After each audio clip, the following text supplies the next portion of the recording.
Welcome to the future of esports, where every player has a shot, every squad can rise. This is Ladoma. Join free-for-all esports tournaments. No entry fees, no limits, just pure competition. Whether you're a solo warrior or a full squad, we've got a space for you. And it's not just for bragging rights. We're talking huge prize pools every month. Win big, get recognized, level up your game. Be part of the fastest growing esports movement built by gamers, powered by passion. This is more than a game. It's your moment. Are you ready to rise with Ladoma? Visit platform.ladoma.com and join the battlefield. Ladies and gentlemen, welcome back to day number 2 right here in the PUBG Mobile Asia Showdown Season 3. Of course, we're getting ready to move into day number 2. And the playoffs have been going absolutely crazy. My name is DK, and of course, I'm joined by Mr. Torix, or rather, I am joining Mr. Torix in the action here today to take us through the insanity, which is going to be the Asia Showdown. Now, Torix, yesterday has been a crazy day, right? We've seen some pretty insane performances, but of course, today, that is going to change entirely because we have another group joining in on the battlefield, right? So, today we have the addition of Group C that are going to be stepping on up, and of course, well, here we are. We have our playoff days. Day 1, Day 2, and Day 3. That is going to be over on Day 13. Of course, then we move up into those last chance qualifiers before we make our way straight into the amazing grand finals. Absolutely. 3 days of the playoffs, out of which the first day has been played off. The last chance is just going to be of the day, 1 day in total, but talking about the point system that the teams did play yesterday as well, and they will continue to play throughout this whole entirety of the tournament, is with this point system. Now, we know it's not new anymore. We do call it still the new point structure, because before that it was 15 for the winner a chicken dinner, but now it's only 10. You get 1 elimination point as per still the new rules as well. 6 points for the second position, 5 for third, 4 for 4, 3 for 5th, 2 for 6th, 7 gets 1 alongside of 8, but 9 to 16. I think we should make it 9 to 18 instead of 9 to 16 at this point, because none of them gets any point whatsoever if they stay in between from 9th rank onward all the way up to the 16th or vice versa. But prize pool distribution, the whole fight, the whole tussle and the clashes that are going on is for this prize pool, the $1,500 US, out of which the champion gets almost 50%. I think that's 45% of the total prize pool going straight up to the champions. Then runner-up gets 350, 250 for the third place, 100 for the fourth, fifth gets $50 US, and last but not the least, it is the MVP that will get another additional $50 US just for himself, just for that single individual player. But yes, with the total prize pool of $1,500 and the champions getting out of that 700, that means the distribution is already too high. The stakes are already, like, from number 1 to number 2 is way too much intense. You make one small mistake, you go from number 1 to number 2, and you lose that sweet 50% of the prize pool that you're going to get from the number 2 to number 1. Yeah, it's pretty scary, hey? I mean, it's like 49% or something. Don't ask me math, but hey, we'll go with it. And of course, our teams that are going to be participating, or rather the groups that are going to be playing here today, is Group B versus Group C. So we've got HORAA Esports, RRQ, Sem9, DRX, Alpha Gaming, Vampire Esports, Boom Esports, Talon, as well as Tribe, AEROMACY. Then Group C, the new faces here for today is going to be A1 Esports, 4 Thrives. We've got as I8 Esports, as well as NS REDFORCE. So we got the YANGON Galacticos, as well as EARENA, VOIN Donkey ID, DXAVIER, and then of course it's going to be Alliance, the last team to join us here. So I'm pretty excited to see what is going to be happening here. Of course, yesterday we did see quite a bit of support coming through for A1, and they weren't even in the lobby. Now today, with them being in the lobby, I think it is going to go absolutely crazy in chat. But definitely will go absolutely crazy in chat. And the day one for the Group C is about to commence from today onward. But squad information going on. HORAA Esports still with the same exact squad that we saw yesterday. Mafia Ninja Sky, Jiggle Sleepy, No Fear, and Hyde Nami. Then we have our Ryu with 33, Lapa. There's another name that I can't possibly read because I'm not bilingual on that. But Gen Foss Ryu, there's Aza, there's Swaffle Ryu. Then we have Sem9 with Trexy, Yuhai, Mika, Firen, John, and Manpa. With last squad on this first page being DRX, QXZZZ, Nia, Big Mama, and the Big Papa.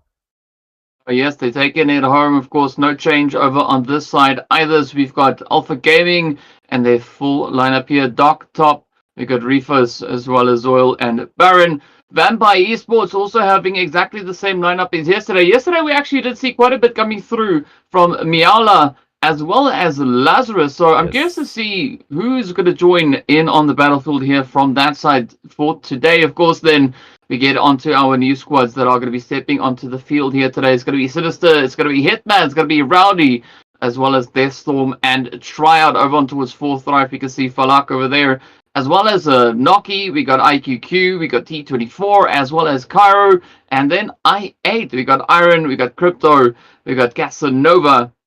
Curious to see what Casanova is going to be doing here as well. But of course, yeah, that is all the players that we have on this page. Moving on to the next one is where we'll see even more, and that is where we have NS REDFORCE joining on up as well with their full lineup there. We've got Doc C. So I wonder if Doc and Doc C could maybe be bumping heads somewhere today, right? And when that happens, we can say the doctor is in.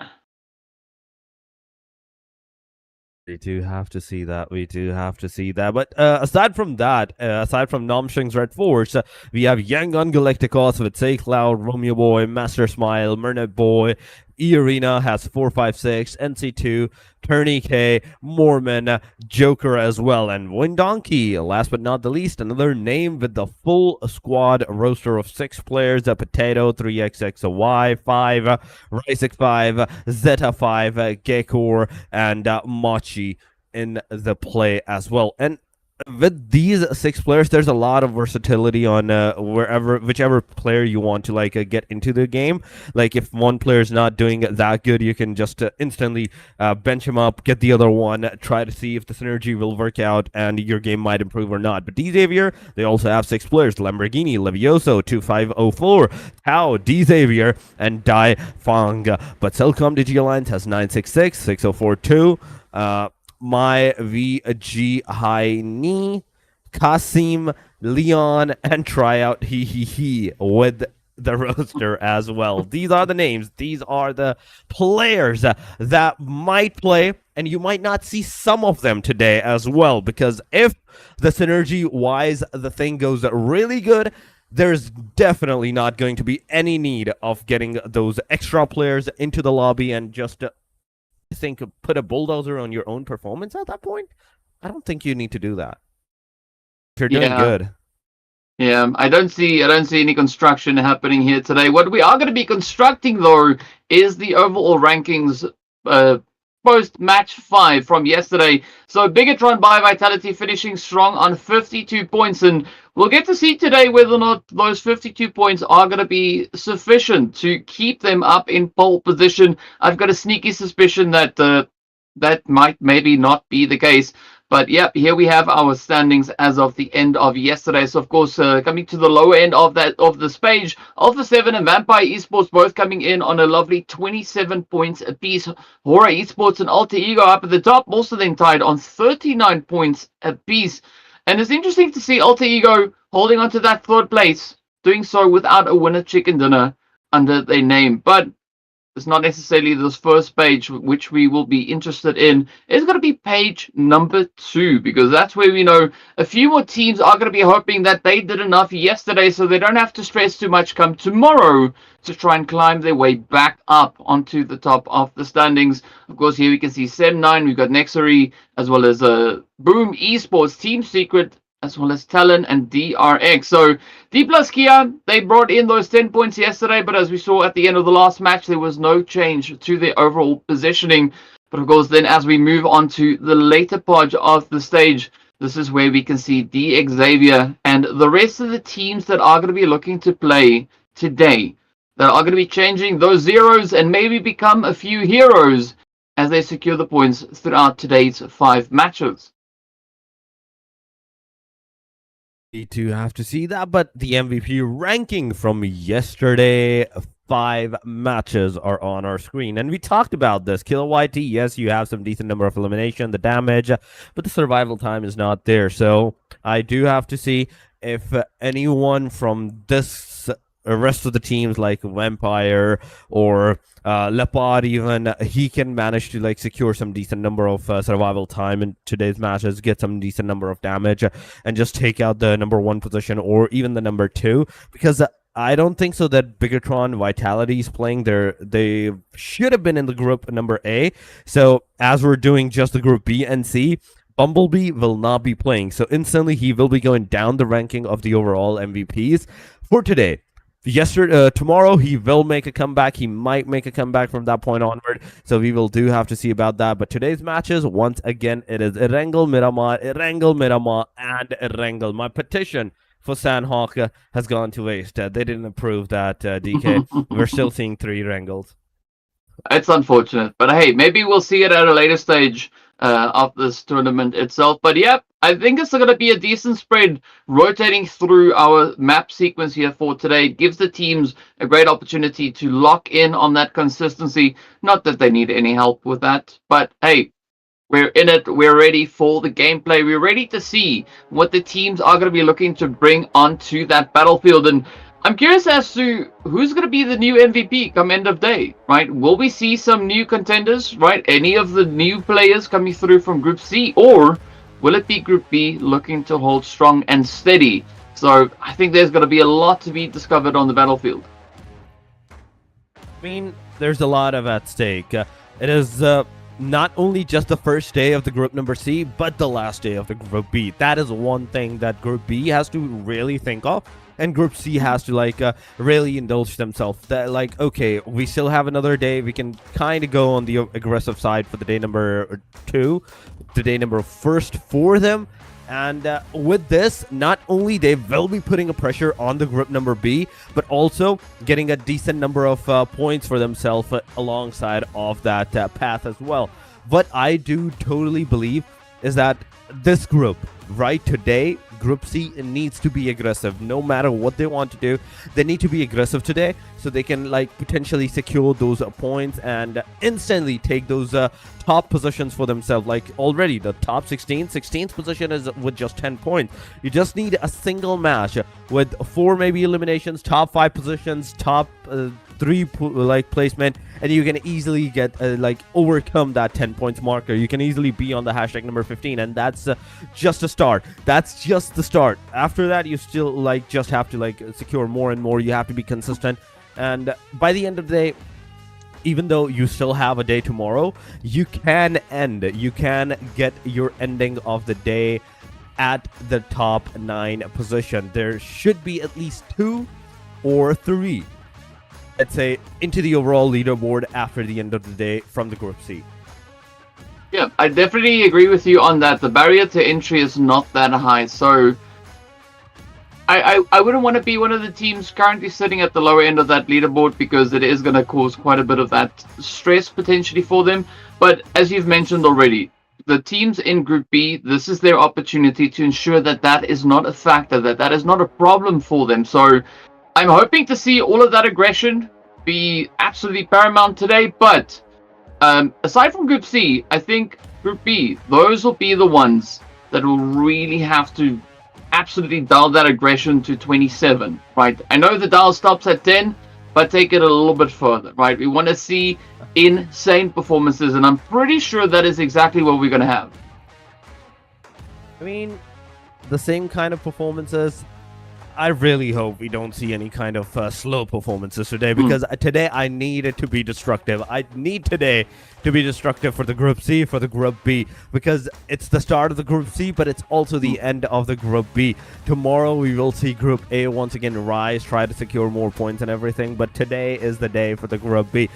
They have to really think of this fact that from tomorrow they will not be playing.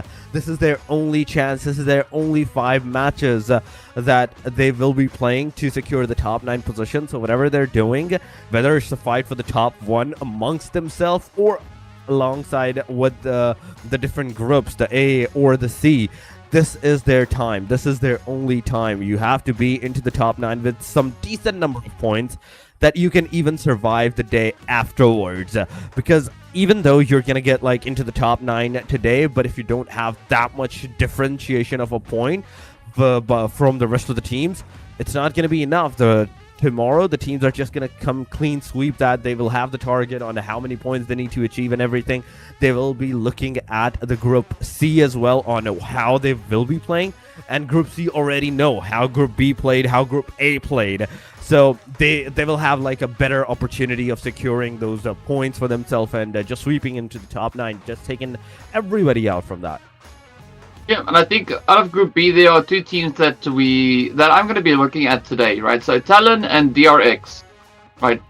Already sitting on the lowest end of the standings, so there is an opportunity for them to really try and bring those ladders, right, to start to climb up the overall standings, and they've got a decent pacing to kind of play through here today, right? Starting over on towards EARENA, I think there's going to be a great opportunity for that to be the case, but I think at the end of the day, it essentially boils down to what their approach is coming into these matches, right? If they decide that they are not satisfied with the position further down, they want to try and play to come onto that first page, this is the day to make that happen. And as you said yesterday, of course, only the top few teams are going to get that direct qualification into the grand finals, right? Because after that, we are going to be moving into the last chance where the rest of the teams have the opportunity to try and still secure those slots. So ideally, I think getting the direct qualification would be the more comfortable approach to take. But we've also seen a few teams that actually prefer to play through the last chance, right?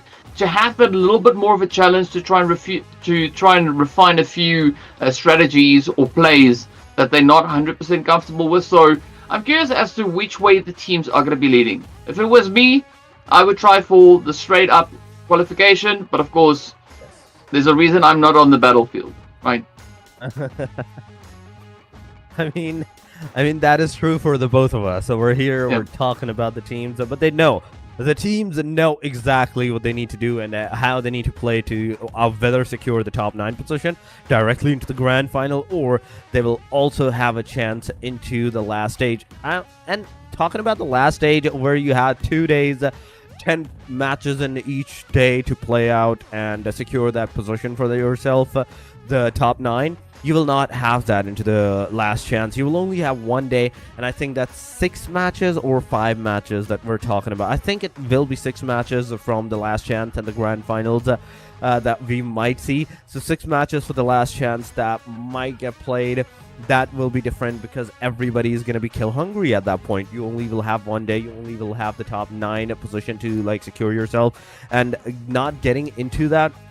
That's the hard part, because you know you have played against all of these teams already. You have went through with them once, 2 days in fact, for 2 days, and not getting into that last chance survival stage and securing yourself into the grand finals. I think the margin will only be negligible, only 1, 2, 3, maximum 4 points in my opinion. But one thing that you and I both are waiting for is the day number 2 to start. The Group C to actually commence their action against the Group B. The first match, the Erangel, that's what we're waiting for, because not only the plane line will determine once again on how the team is going to like dictate their performance, also how aggressive are they going to be from this point onward? Are they going to be really aggressive from the very get-go, or we're going to see some kind of similar performance from the yesterday matches, like they were not taking the fight early on, head-on, and we're kind of waiting out for the 4th, 5th stage, 6th stage to be made, and then taken in an instant those clashes, those series of fights that came along the way. I mean, fighting is going to be a big part of what the teams will have to do here today. And of course, speaking about the fighters that we've seen just yesterday, I think coming into today, HORAA Esports, Alter Ego, there's a bit of an opportunity for them to really hone in on that. I'm especially curious as to what HORAA Esports are going to be looking to bring forward here today, right? Yesterday, they actually finished quite strong. We did see them making it all the way up onto that second position on the overall standings.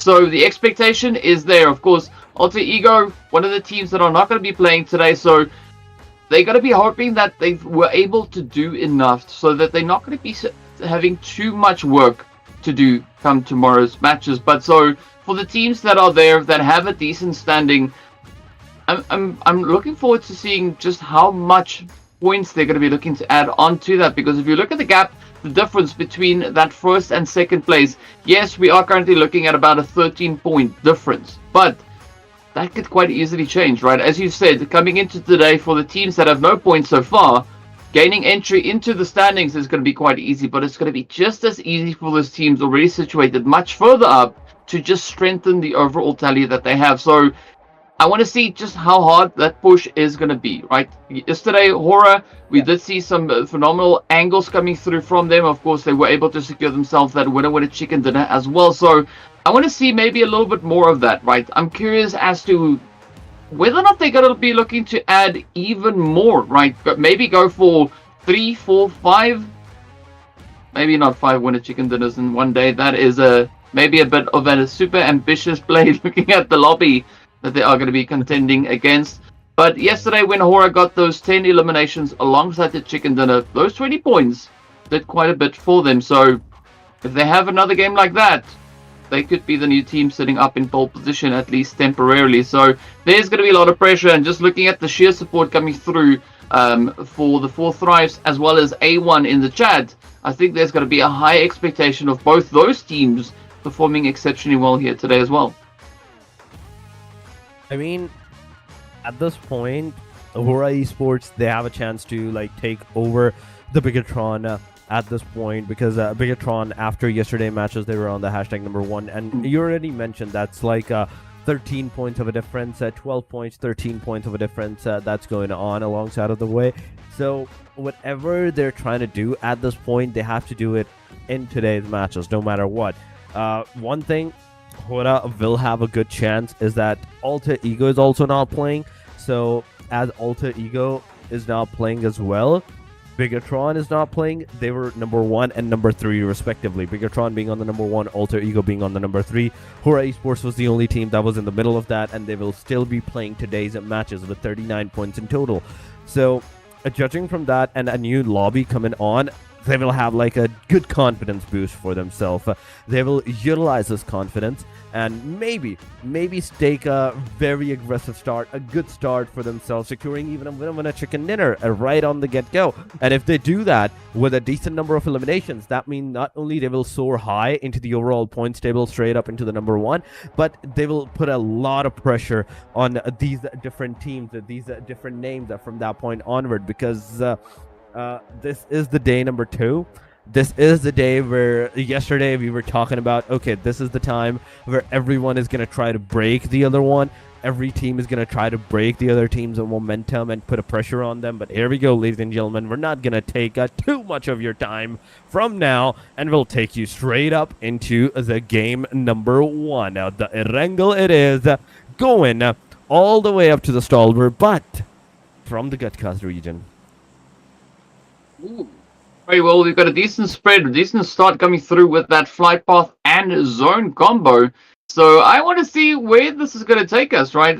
Already, I think a few teams are going to be smiling quite a bit just looking at what they have to work with here. So let's see how this is going to plan out, or rather pan out for them. Vampire Esports again, right out of the bat, off the bat rather, going for their usual location. Nothing changing up all too much in that regard. A nice bit of a change coming through from the side there of Talon. Of course, as we know, one of those teams that are in need of a few more additional points. So let's see if the change in location could maybe assist in bringing that to the foreground here.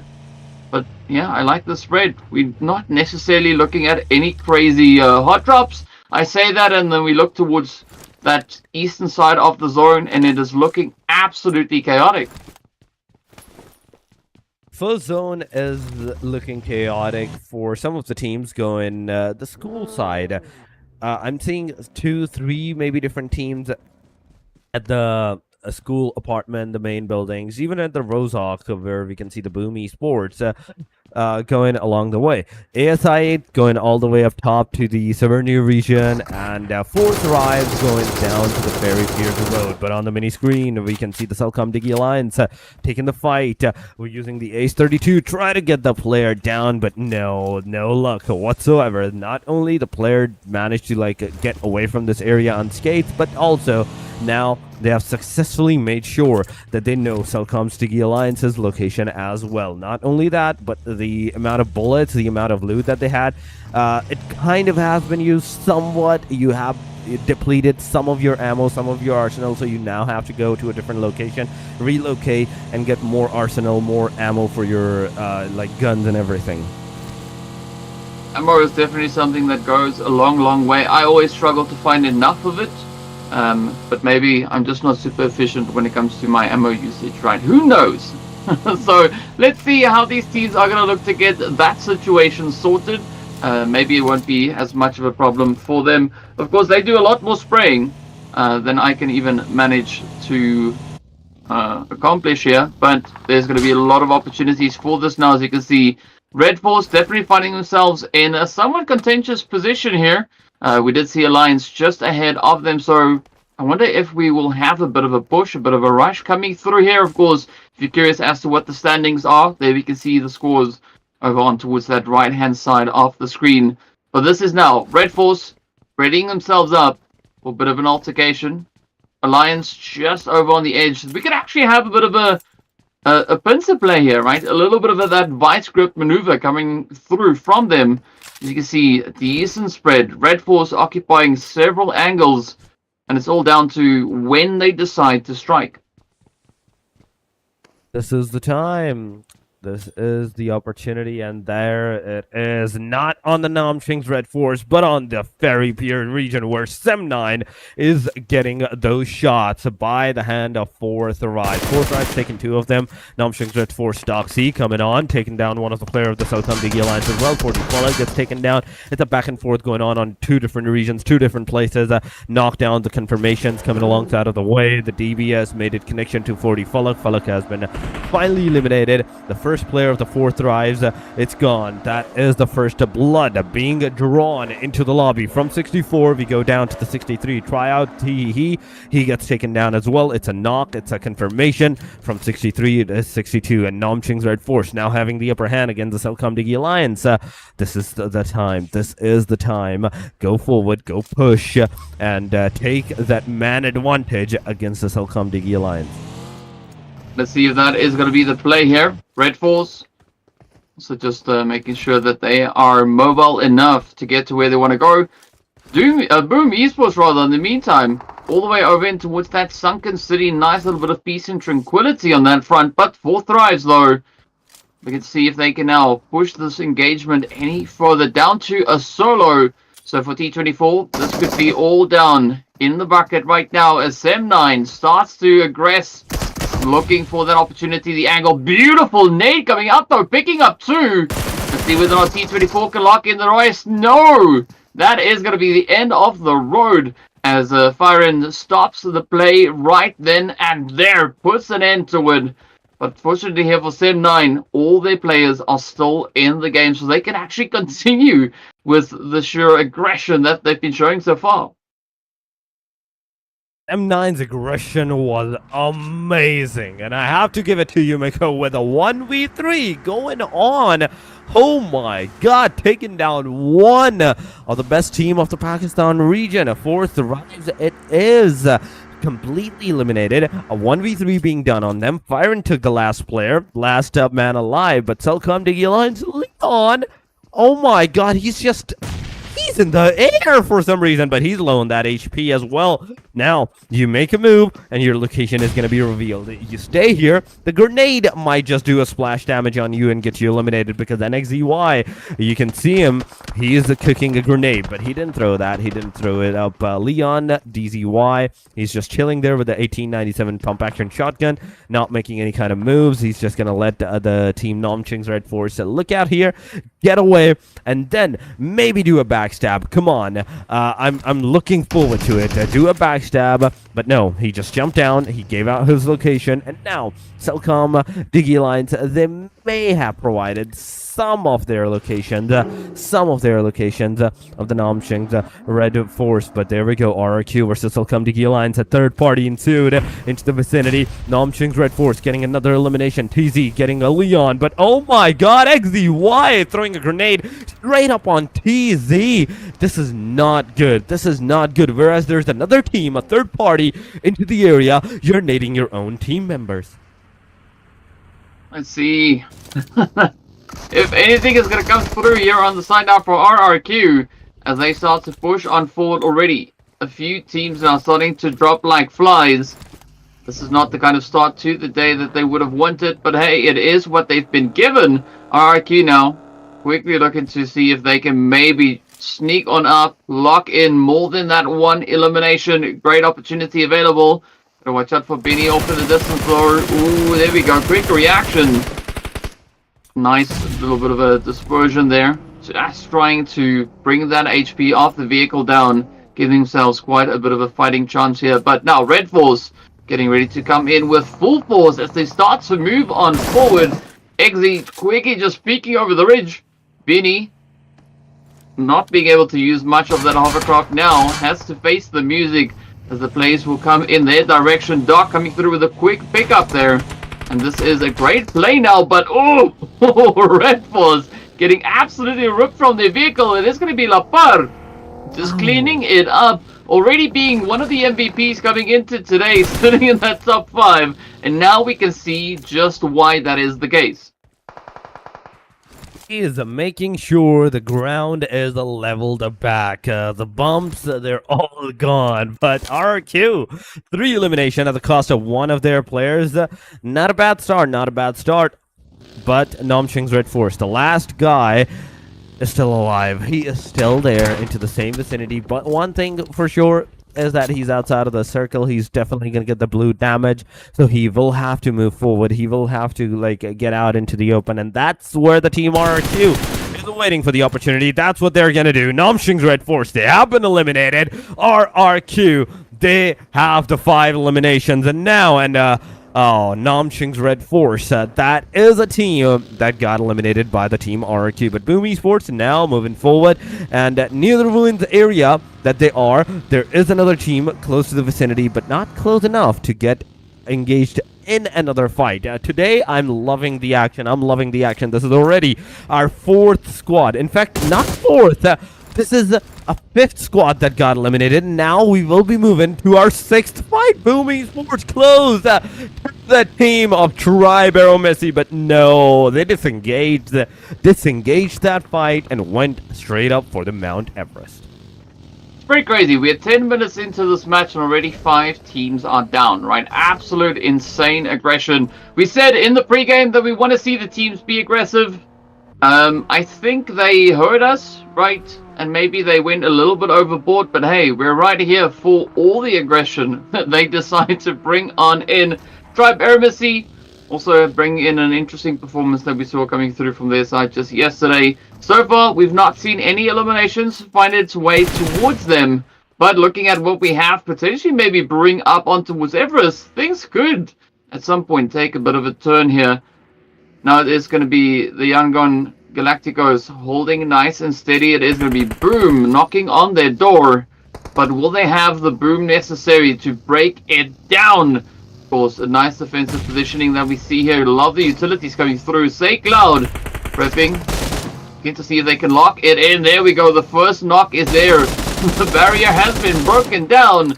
And now it is up to YANGON to see if they can get everything available to them. Boom, going to try and potentially maybe recover from this, but I'm not quite sure if it's going to be on the cards for Boom Esports. Definitely having that first player down, it does make things quite difficult now for them. Oh my god, I love that grenade trajectory to the Boom Esports. They got 2 of their players down, 1 already knocked, got finished, the second one is knocked down so far. But take Cloud.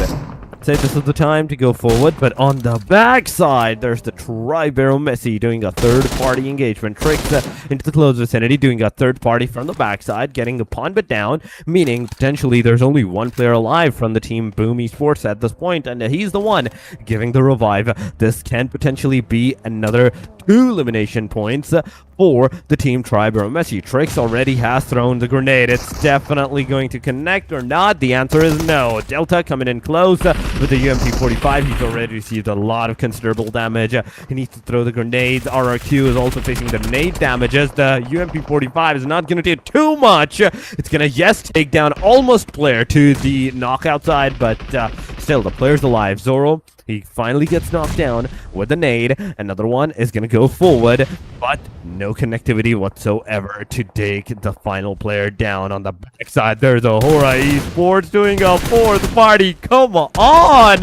What is going on with this Mount Everest? There's 2, there's 3, there's almost 4 teams, and 5th one in the back as well, just waiting for the opportunity that might present itself. But Rick, this move shouldn't have been done. You shouldn't have cooked that grenade for too long. You should have used it, your S12K already, but no fear coming in with the clutch, getting that first elimination. The second one on top, if they can potentially get it. But the player from the AEROMACY, not only to put their player into the car, but now they're driving it away, successfully getting out of the clutches of the HORAA Esports. AEROMACY just barely surviving with their 3rd player still alive, still intact, but he needs to get that revive now. Look at the mini map. There's 1, there's 2, there's 4 teams into the vicinity. ASI 8, TALON Esports, and HORAA Esports straight up on the Mount Everest. And on the backside, and on the third party side, maybe on the downward side, I think we still have the AEROMACY. I mean, they definitely could still be there, but looking at the exchanges that we've had up on Everest, I do think it was a very decent play coming through there from the Galacticos, rather deciding to disengage and play for longevity. But now TALON, I love the step up coming through for them. We're looking to see if they can have their hand at a bit of an opportunity. HORAA Esports holding on to that 3-piece that they've got, moving over towards that eastern side. But the pressure is going to continue to build up towards this Everest positioning here. And see who will be the one to clutch it out. Still 3 teams in contention. Looking to see who can lock it in.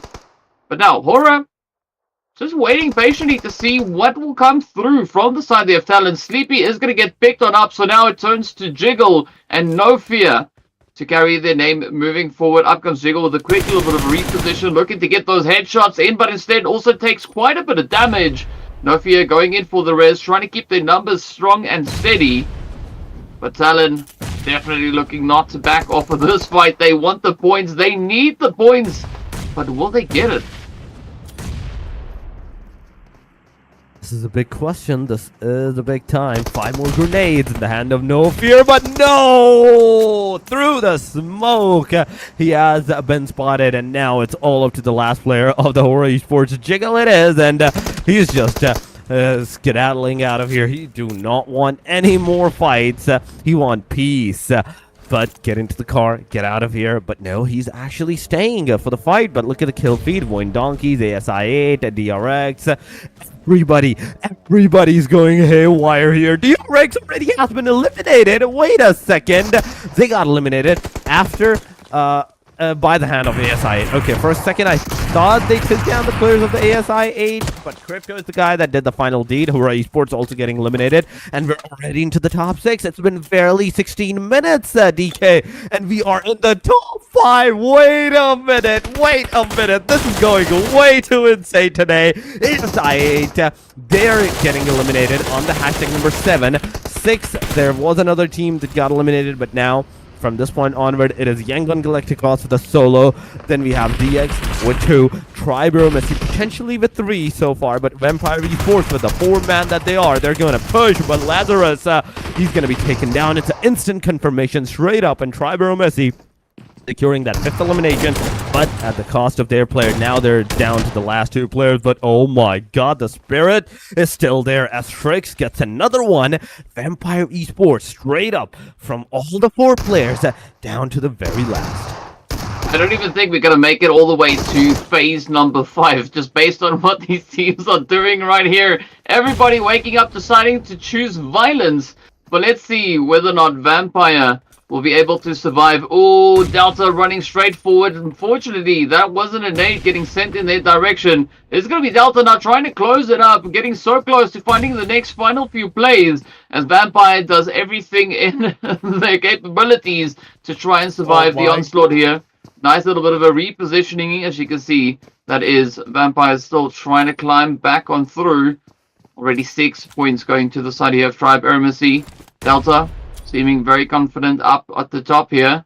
Not quite sure if we are going to be seeing them secure the finishing play over on towards Vampire Esports. A quick potential vault now could be inbound. Let's see if Delta is going to get down onto the ground. Yes, indeed, they do. Hopping into the vehicle, trying to make that grand escape. Maybe this is a bit of a bait and switch to see if they can lure them out. So far, an interesting strategy coming through here. AEROMACY choosing to play for survivability. A great opportunity to just escape, but of course those shots still connecting up into the vehicle, so they might not make it all the way back into safety. Of course, that Zorna beautifully centering up on towards Gatka. And look at this. Talon still sitting with 4 players up. Now just getting themselves positioned on the high ground, looking for the next 3 eliminations. If they get that, this match is over. This match is over already at this point with 1 versus 1 versus 1 versus 4 Talon Esports. It's a straight up winner chicken dinner for them, no matter how you look at it from. But unless one of these players from Vampire, AST, or YANGON Galacticos pulled off a very big gamer move with a 1v4, 1v3 into the vicinity, then the other teams may stand a chance. But YANGON Galacticos, Mernet boy, he's not moving.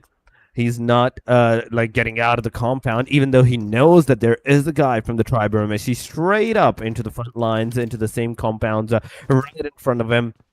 He's not going to get out. He's not going to take the risk that might even have like the chance of him getting eliminated at here. So they're just going to wait it out. Now, this is the time, DK, where we can potentially say that we might even wait it out till the stage number 7. Looking at the amount of players that are alive, to teams that are alive, and the circle radius that is this big, everyone has a very decent place to hide, stay together, like stay in a safe position, not make any kind of move, and just chill out for the circle to be made. I think the main decision rests on Talon. If they decide this match is over, it's over.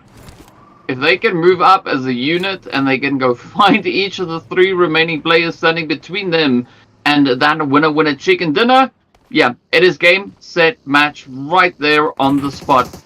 But we'll find out soon enough exactly what their approach is going to be. So far, it seems like everybody is just ensuring that they do have sufficient loot. But looking at Talon, I mean, if they can clutch it out, right, get themselves that winner chicken dinner, they have already surpassed the total amount of points that they were able to secure just yesterday. But now, with the widespread coming through on the Talon side, they are losing their first player as the push is going to come on through. If you take on any of these solos individually, things might not go the way you hope, but it is going to be a cool. Now, wrapping up yet another team. See whether or not Galacticos are going to be able to survive any further than this. The full send is coming through here. It does seem like Vampire also now wants to get involved in the exchange, but 2v1 at least on the front line. Beautiful play here from Onsen. Oh, jump shot. There we go. Beautiful cleanup just in time as Yoru is able to save their teammate. 1 player standing between Talon and that winner chicken dinner. is going to be Marnet Boy just holding steady in the building. Ooh, there's a big suspicion coming through here from Reboy. Let's see whether or not they are going to be able to find that play and wrap up this match. Oh my god, this is insane at this point. This is not good. For a second, even I got scared at, oh my god, TALON Esports just lost to one player, two players. This can potentially go to a 1 versus 1 on the player side, but Marnet Boy, a beautiful grenade, getting hull down right there. Now he's cooking a grenade again. Let him cook. He's definitely going to receive a splash damage maybe at this point, but oh my god, his own grenade? Come on, but there we go, boys. I came in with the Molotov, and it's over. TALON Esports getting that first winner chicken dinner for themselves, and I have to give it to them. The amount of players that they had till the very end, it was commendable. Yes, not that much of the elimination numbers, but still, a winner chicken dinner is a winner chicken dinner indeed. Those 10 points, they are yours to take at this position.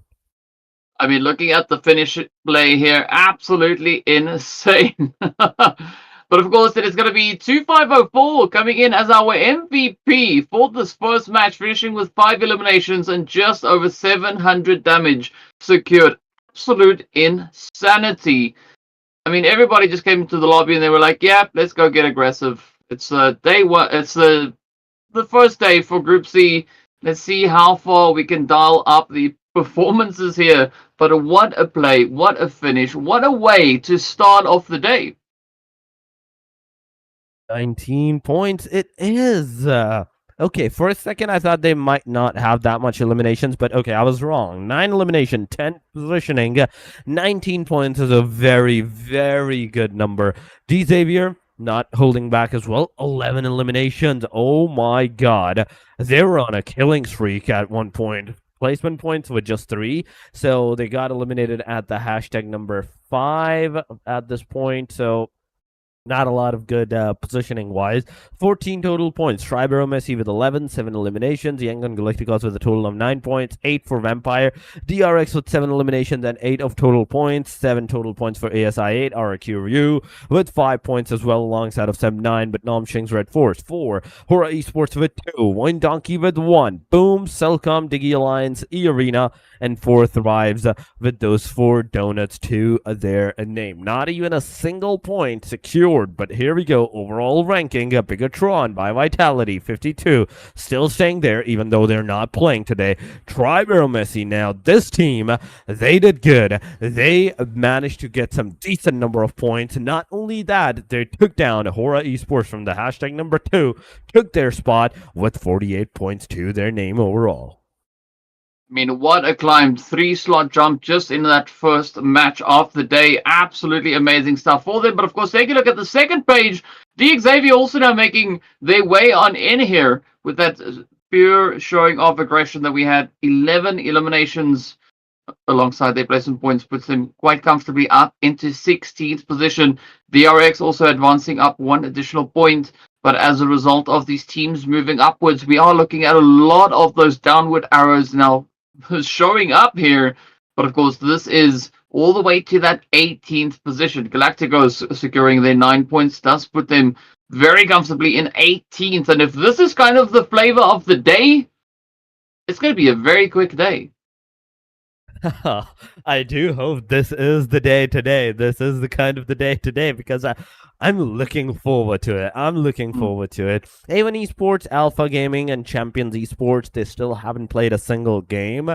But yes, 4 Thrives on the 24, 0 points. CELCOMDIGI Alliance, 0-0 for EARENA as well. 1 for Voin Donkeys, they have the 21st position. Nomshing's REDFORCE with 4, and ASI8 with the 7 total points. This is the post-match ranking going on for us. But match number 1, it is done and dusted. TALON Esports it was, ladies and gentlemen. Now moving on to the Miramar match, it will be the match number 7, from Erangel to the desert lands, the barren lands of the Miramar, where you have to have a car. You cannot go you cannot survive without a car, without a vehicle or a transportation for yourself. So this is the kind of map where you are heavily like undermined if you don't have a car, if you don't have any kind of transportation for yourself, or if you don't have those long range scopes and the guns as well.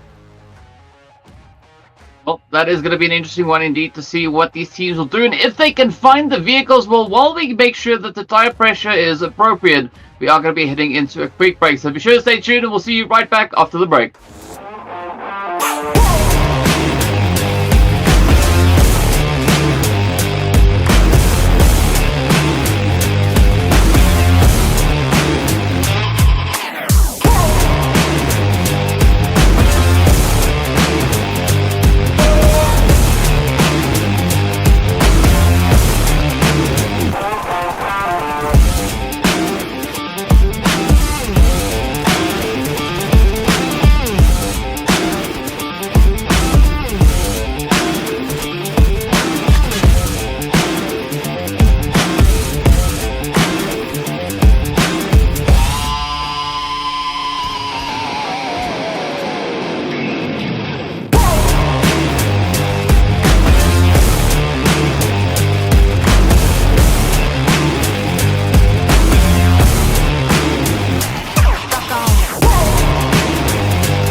Welcome back, ladies and gentlemen, once again to the Lidoma Asia Showdown season number 3.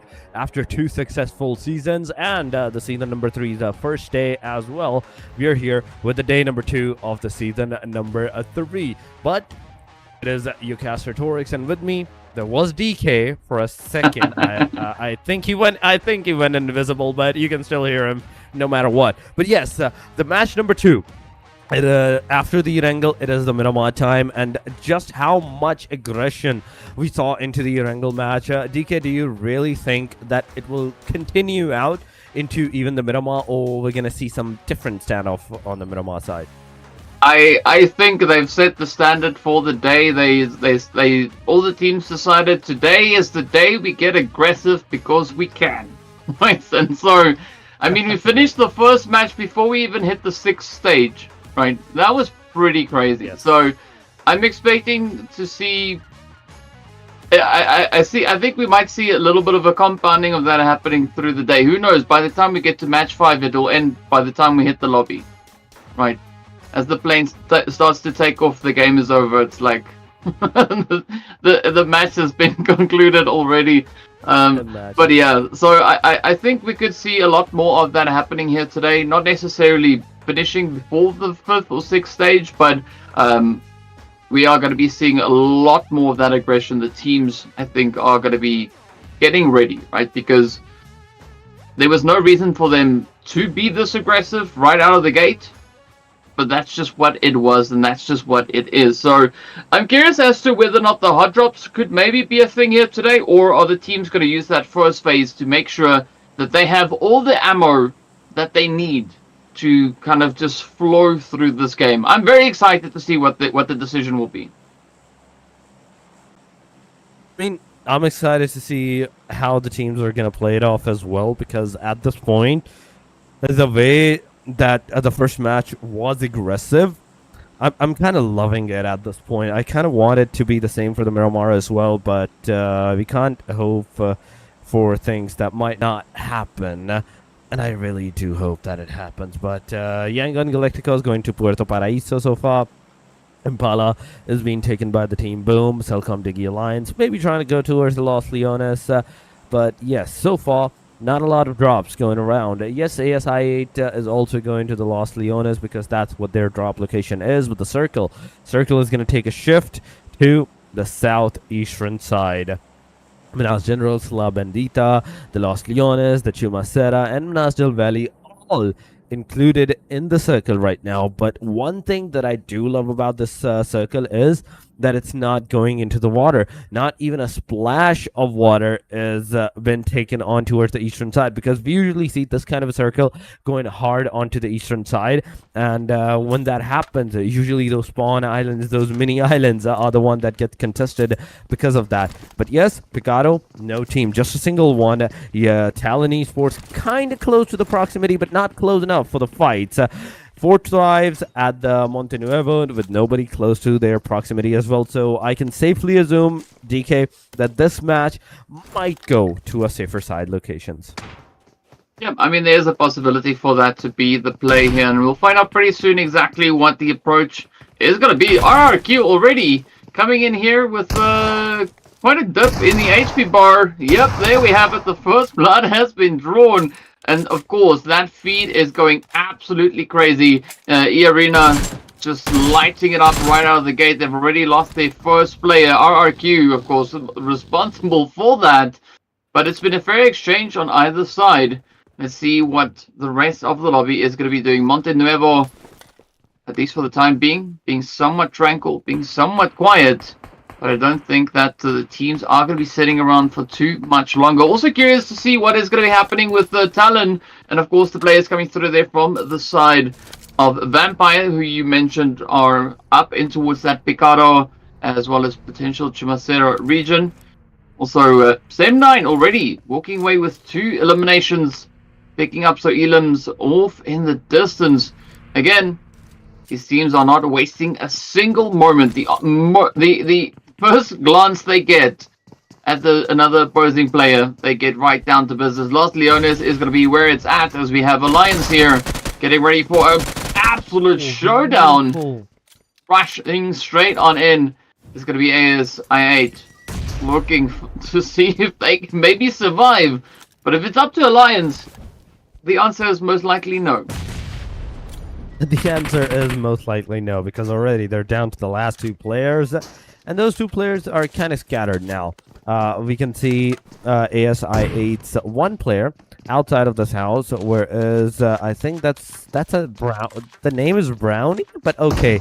The rest of the players also managed to get that revival done. It's back to the three players that they are of the ASI8, and they are ready to take this action once again. He needs to heal himself as soon as possible so that he can take the fights easily against the players. But Leon's DZY with the DBS in hand. There is 966 with a a grenade in hand, but Crypto from the very top of this compound, he managed to get a knockdown. But oh my god, who got who'd right there? It's a knock. Who is there? There's a grenade right on the face, getting a knockdown. And now down to the last two players once again of the team ASI8. Crypto has jumped down, and the CELCOMDIGI Alliance at 966. He's just waiting over there. Iron was the one that got knocked down as well. And last but not the least, it is Crypto ASI8 getting out of this match as the first contenders.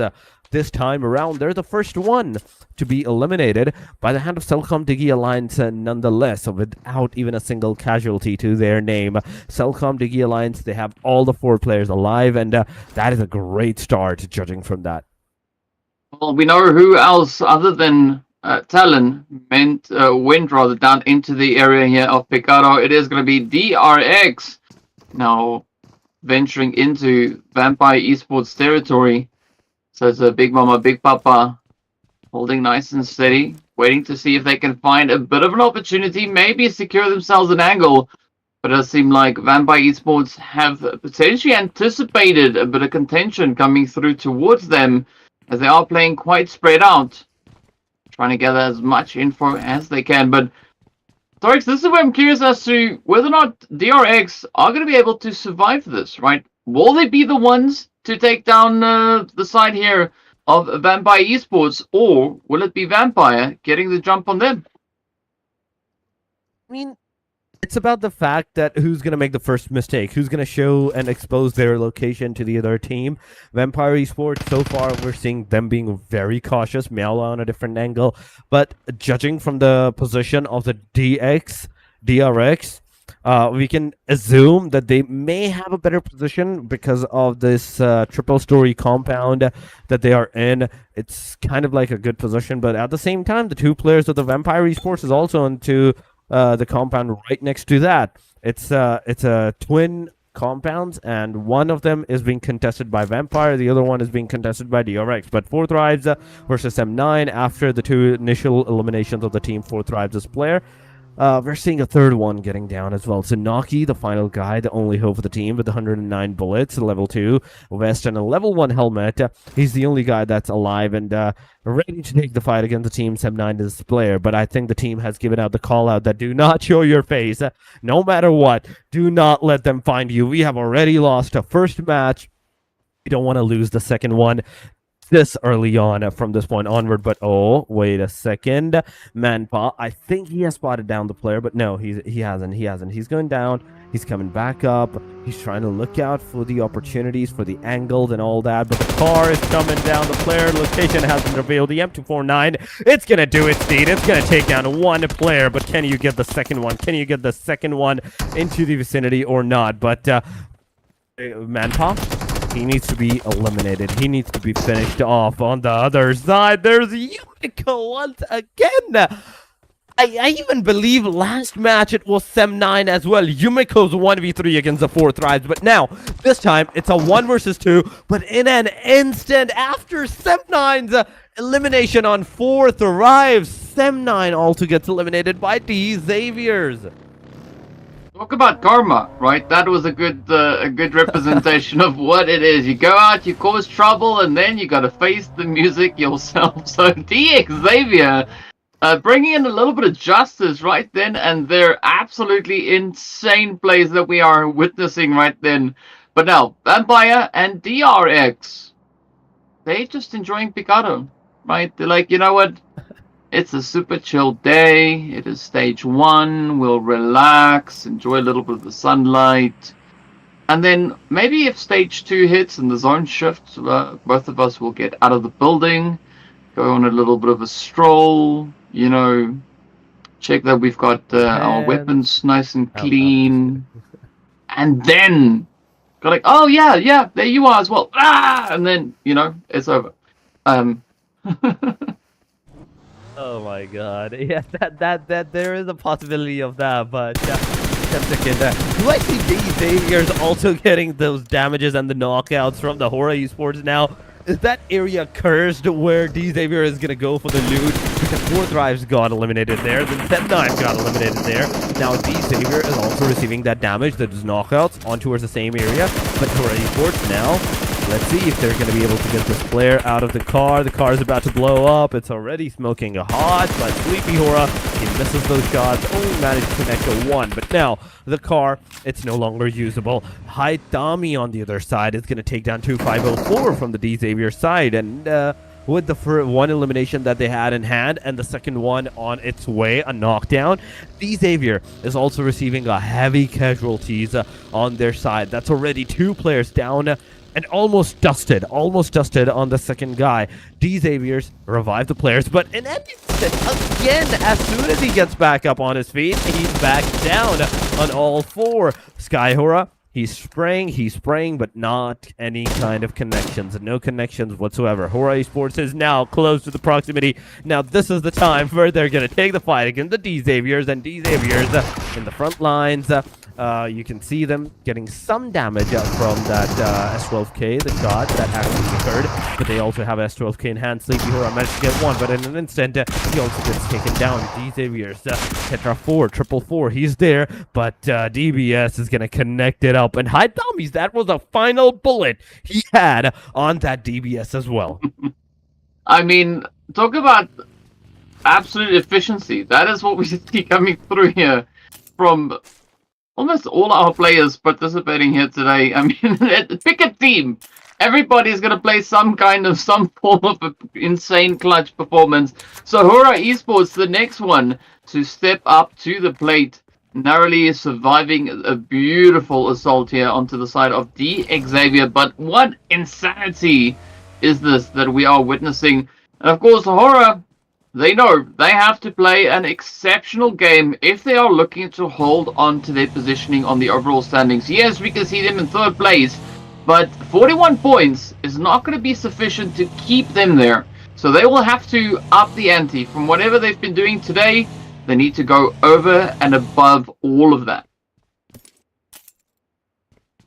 I mean, at this point, we're kind of back to the square one of the same wrangle kind of stuff. State number 2 is where the fights actually started to occur. Sem9, DX, ASI8, and 4Thrives this time around got eliminated. So 4 teams, but wait a second. DRX's Nia. Okay, that was a explosive arrow that you just threw on the Vampires esports. Unfortunately, did not connect on anybody. And on retaliation, he threw a full-fledged grenade at you. Okay, so we're talking about exchanges right here. Nia, so far, he's trying to find out the players, but DRX's location, I don't think so. That's actually going to help them too much to spot down where their enemies are. Big Papa, you can see him just chilling on the stairs. Be careful, you can slip down. You can slip down from the stairs. Be very careful. But Nia is here with 10 more explosive bullets. And it kind of want to make me think that they might not have that good of an arsenal, good of those guns and those ammunitions that they have for themselves. So they're utilizing every other gun, every other thing that they can possibly use. But oh no, Lazarus! A grenade comes into the play from the other building. It got the player down. Big Mama is down right now. This is the time. This is the opportunity Vampire can possibly use and rush upon on the players. But in the casino, there is a guy. A headshot connected from the Uzi. Lazarus. This guy is a beast. Back and forth. He spotted 2 players. He got one down. The second one got a lot of damage. And now the location has been revealed. Let's see whether or not Lazarus and the rest of Vampire esports are going to be able to close this one up. DRX still holding nice and steady, but Mueller just creeping their way on forward, trying to get their position much closer towards that casino. That's going to be QXZZ holding nice and steady on the inside. Vampire Esports trying a little bit of a different angle here. As you can see, Vina also just hopping in the vehicle. Maybe they are deciding to rather evacuate the area instead of looking to contest this position. Well, that might have been the idea, but that is not what we see happening right here, as it is going to be Vina just stepping up right alongside the casino. Vampire now have an opportunity to start encircling DRX, but will that be a successful strategy? I mean, that is the thing. Will it be a successful strategy to do this or not? But one thing that we do know for a fact that needs to be happen at this point is that the circle might take a shift away from these guys, and they will have to, like, whether they like it or not, move inside of that circle. But I think I just witnessed another circle on these guys. Yep.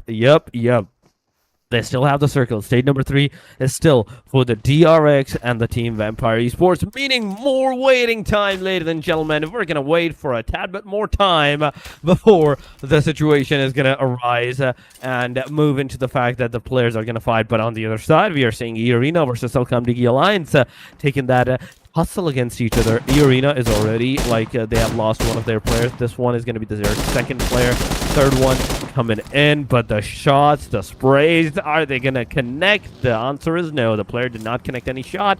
Now he's going to move away. So CELCOMDIGI Alliance at 966. He was on the tower. Now he's down. But as soon as they move out of the Vampire Esports territory, they manage to get a knockdown. They manage to get a fight done in an instant. That's a knockdown and a confirmation, man. Yeah, they've now opened the door, but are they going to step through it? As you can see, DRX down to a 3-piece. Vampires now trying to find the ideal approach to take here. DRX not going to be budging at all, though. Just staying exactly where they've been for the past few minutes. Will this be enough, though? Will Vampire decide that they've had enough of this play and push on forward? It's going to be Nia as well as Big Mama and Big Papa holding steady over on towards that far eastern side of the compound. Vampire doing their due diligence, cleaning it out. Room by room, building by building. Ooh, in the meanwhile, there's going to be EARENA now having to face the music, as it is going to be an absolute aggressive showing. Pitching up to their door. The floor is there. Are they going to be able to defend? Beautiful nade. Just helping to keep the Galacticos at bay. But now, it's going to be Joker cooking up a nade. Could this be the one to wrap it up? Instead, gets caught in the door, and down they go. EARENA out in 12th. Oh my god. This is insane going around EARENA. They got finished off right there. That's 2 eliminations for the YANGON Galacticos at this point, but also they are kinda into the line, in the fire line of the CELCOMDIGI Alliance from this point onwards. They have to be very careful on their next move. Team AEROMACY, I haven't seen them kinda into the proximity at any time so far. But yeah, some of the players are kind of low on that HP, but YANGON Galacticos' Master Smile, he managed to get a lot of damage done on the Namsheng's REDFORCE's player. There we go. That was a lot of damage done, but not enough. Not enough to get that knocked out on the player. Say Cloud is here from the YANGON Galacticos. We are seeing outskirts. Is this the Los Leones outskirts? I think it is. I may be wrong. I can be wrong, but yes, from what I can see, this is definitely Los Leones' outskirts. Vampire Esports, now they are the one going forward. Vampire Esports, Miala managing to get Nia down. It's a knock, it's a confirmation. And it's a back and forth going on. Second elimination for the name of the Team Vampire Esports, but I love the placement of Lazarus. Lazarus, the way he's just chilling out there on the balcony, on the outer side of the balcony. He is ready to take that action as soon as the player is going to come over there. But Big Mama, Big Papa, the only two. The parents are alive from this point on. They need to take a step up, but AEROMACY, HORAA Esports, the fight has finally ensued. The top two contenders, ladies and gentlemen, the number 2, the number 3, they are here to take the fight for the number 1. Let's see whether or not that is going to be the play now. HORAA trying to see if they can find Team AEROMACY off in the distance. We did see those knocks connecting on through, but no confirmation just yet. You can see AEROMACY back on a full squad. DRX, though, getting taken on down as Vampire clean it up. Still holding on rather to all 4 of their players here. Now just got to get those reses coming through. Meanwhile, it's going to be RRQ looking to step up to the plate. They have what is left of the players there from the Galacticos just ahead of them. Alliance up on the ridge line, moving on forward. Could still be quite a bit of a play as we go flying off the side of the cliff. Kasim, who needs stairs? Just tribal. That's so much easier. It saves you so much time. And of course, you don't have to worry about seatbelts. Of course, it's only applicable in games. Don't try it in real life. It doesn't quite work out the same, right? The rigidity of these vehicles are something else. In the meantime, 10 teams remain, 35 players alive. I think this time we might maybe potentially make it all the way to stage 6. But so far, the teams have not backed out of any of the aggression just yet. A nice position coming through here as Galacticos are setting themselves up, or rather that was Alliance that we witnessed just then and there. RRQ just ever so slightly ahead of them. I'm quite surprised that RRQ have not decided to turn around and fight Alliance right behind them. I mean, so far, we're kind of in a slow-paced stalemate scenario, whereas the teams are taking the fight, but they're taking the fight such in a long distance that before any of them can actually approach the situation, the player's already back up on his feet. Namching's REDFORCE, now they managed to get a knockdown. They may have not got the elimination, so that instantly means the player will go back to his feet in a short while. But so far, there's Namching's REDFORCE on our screen. HORAA Esports outside of the circle. They have to move in. They have to move in. The player's right there. The back tire has been punctured. The car slows down. It moves back up, and now in an instant, HORAA Esports, 1 player has been taken down. You can see the plane. You can see in fact, not the plane, the circle taking a shift straight up on the Yangons. Oh my god, that's a circle straight up from heaven for these guys. Only very team in the circle, but aside from that, all the other ones, whether it's the Vampire, whether it's the Tribe AEROMACY, whether it's the TALON, the last match Chicken Takers, or Team RRQ, or CELCOMDIGI Alliance, all of them outside, all of them needs to move, all of them needs to get in the circle as soon as possible, but this is the wrong move going on. Tribe AEROMACY going forward, getting those eliminations for themselves, amazingly done. Vampire Esports, they have finally been taken care of. Top 9 it is. A good play indeed. VOIN Donkey ID now also trying to bring in their contribution. As you can see, the shots continue to push on forward now as they move up onto REDFORCE, quickly dealing with the play. REDFORCE now down to a solo. You can see Exy for the distance, trying to see if they can survive this. A quicker response coming through though, as the plays keep rolling on up. VOIN Donkey not out of the woods themselves, also feeling a lot of that pressure getting supplied by that eastern side. Utilities now raining down on them. It's going to be Boom Esports ending the run. VOIN Donkey absolutely obliterated. Off they go. 3 eliminations to their name. Doom Esports though, or Boom rather, coming through with a beautiful squad wipe. 4 eliminations to their name. Exy still holding nice and steady there for the side of REDFORCE. Will they be spotted out as the push now? The rotation starting to come through here from Boom Esports. Nice controlling position up towards the north, but they're going to have to venture down into the bowl to see if they can get much further in towards the zone itself. Center zone though, already pretty occupied as we jump over onto RRQ. Trying to make their own bit of entry. They are going to try and work their way through the side there of the YANGON Galacticos. Nice bit of utility coming out here. The nades popping off all over the place. HP Bar is taking quite a bit of a tanking here Now, with the blue zone moving in, it is not going to help the whole situation either. It is going to be NS REDFORCE taken out in 8th place. RRQ trying to clutch it up down to a solo, as the rest of the team has all been brought down to their knees. A quick picky spray coming across the way here. Will it be enough, or will RRQ be able to get that res? CELCOMDIGI Alliance also now just managing to heal themselves up. RRQ will go out in 7th, and we are down to 6 teams. Oh my god. We are down to the top 6, ladies and gentlemen. EARENA. There is the Talon, there is the Team Boom, there is the YANGON, Galacticos, and CELCOMDIGI Alliance. But Boom has been taken care of. We're in the top 5, ladies and gentlemen. We are in the top 5 from this point onward. There is no hoping to save anyone. YANGON Galacticos, you can see Mernit Boy trying to take down the team. AEROMACY, he's a player, but he's missing his shots. He is missing his sprays and everything, not getting the connections that he should have got right there. But there's also the team HORAA Esports into the vicinity as a solo player with 4 eliminations. TALON Esports in this match, they haven't even got a single elimination to their name, but I had to give it to them with 3 players still standing, now just 1 player being down. The situation is kind of going into the worst turn for themselves, but Giante finally has been taken care of by the hand of Mernit Boy.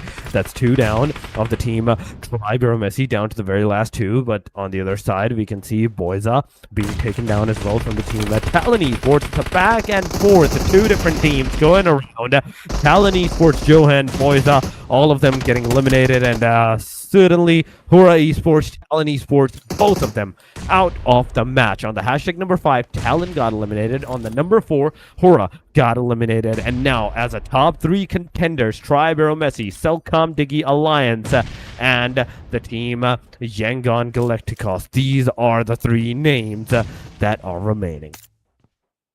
Let's see who's going to be the one to clutch up here. YANGON Galacticos looking pretty decent. They've got some strong representation here. The numbers looking good, but all the squads still left in this match having decent numbers to use to their advantage here. Now, it is going to be Alliance also just holding nice and steady towards that southern side. Everybody at least situated within the zone. Team AEROMACY looking quite battered and bruised. Not quite sure if they are going to be able to heal themselves up. And here we go now, Galacticos. I like the spread. You can see Master Smile out in the fields.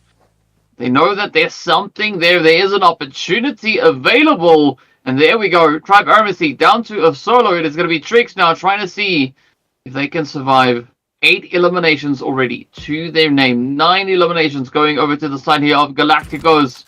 They are going to be looking to add even more to the overall tally. Of course, CELCOMDIGI so keeping themselves just out of reach, but unfortunately not succeeding in that attempt, as Leon will get knocked and traded nearly immediately. The rest of the team now rotates up, and it is absolutely devastating to them as they meet their end, and with that, the entire match comes to an end.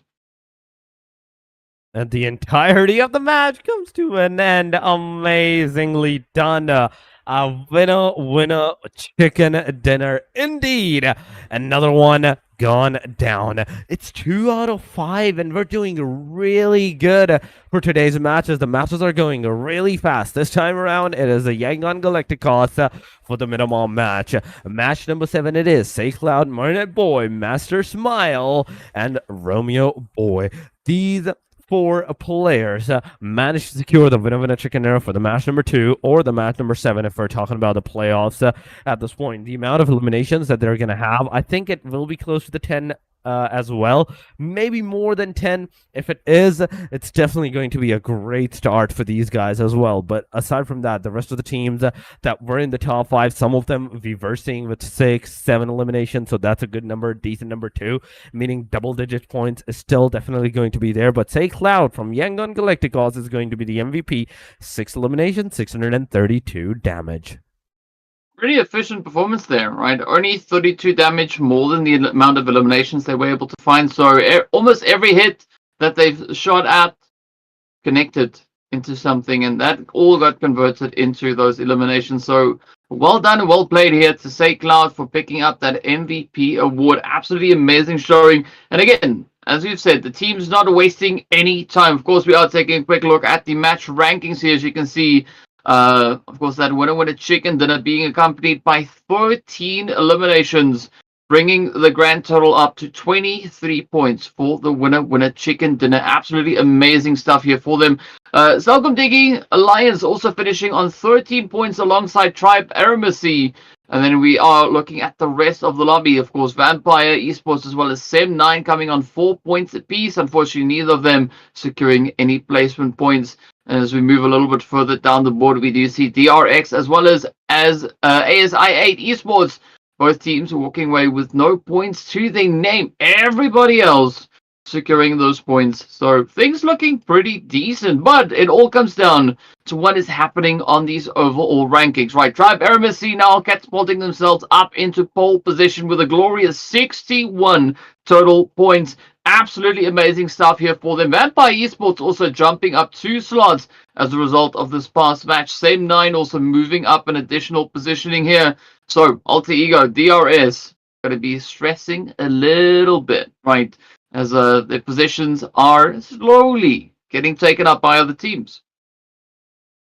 I mean, Tribe AEROMACY finally getting that #1 position, and I'm all up for it because they have been trying that for the past 2 matches to get that. YANGON Galacticos with the winner chicken dinner. Okay, they have also secured a decent number of placement for themselves. 8 placements from 18 all the way to the number 10. 32 points to their name, KINOTROPE. Now, they have lost 2 of their placements because they're not playing today. 30 points, 29 for the Boom Esports, Alpha 7 with 27, NEXORY with 24, DRX with 22, 21 for the Secret, DXAVIER with 16 as well. They're also going to lose 1 of their placements. And CELCOMDIGI Alliance, they're going to get 5 more placement points from 20... I think 23. Yeah, from 23 up to 18th position with 13 points to their name. Going on, DPLUS Kia, 10 points, ASI8, 7, Nomching's REDFORCE, 6, 4 for the VOIN Donkeys, EARENA with the 2 alongside of 4 Thrives, and then Champion Alpha and A1 that haven't even played a single game today. For some reason, these 3 teams are missing their chances to win that $1,500. You know, the other teams are not going to be too sad about that, as that just increases their odds, their overall opportunity, and their potential share of the prize pool here. So let's see who's going to be the next few teams to rise to the occasion. 4 Thrives, though, very surprising positioning that we see them in there. Only 2 points. Love to see a few additional points coming their way, but it's all going to come down to what they do in the last 3 matches of the day. The first 2 done and dusted. Winner chicken dinners have been handed out, and the teams, they have just decided that you know, the first game wasn't a fluke. We are going to continue with this pure showing. The only place I think where there was maybe a little bit of a moment of silence was, of course, over in towards Picado, and that's it. That was the only place. Everywhere else, the teams are just like, I see you, bam, done. I mean, that was the case going on for the Erangel and for the Miramar as well. But now, as we're done and dusted with the 2 more matches, 2 matches are done. We're down to the last 3. Another Erangel will ensue, another Erangel will come, and after that, the last Miramar, the final Miramar of the day #2, and the final Miramar of Erangel right after that. Still, 2 more Erangels and 1 more Miramar is remaining into the middle of both of those Erangels.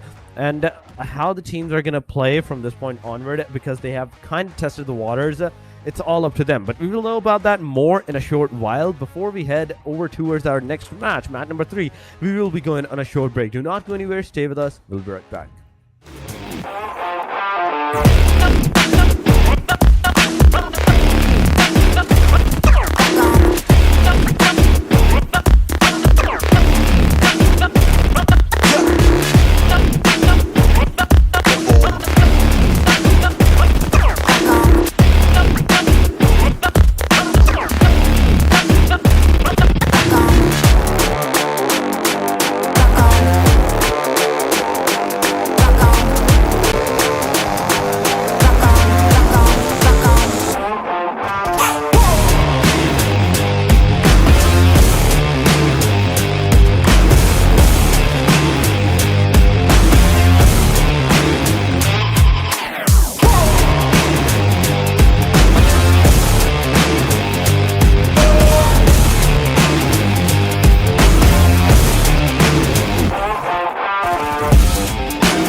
Alrighty, so here we are. We're getting ready to move into this is actually the midway point of the day. We are getting ready for game number 3, and that means we're heading right back to EARENA to see what our teams are going to be bringing on through. So far, the first 2 matches, absolutely insane. The level of aggression, ridiculous. So I think that we are potentially looking at a day in which that is kind of the trend, right? The teams just doing the job as quickly and as efficiently as they can. Who will be the team to claim the winner chicken dinner in the next game? We don't know, but we'll find out very, very soon. But of course, Dorix, it's exciting, right? We are seeing some pretty insane elimination counts coming out of these teams as well.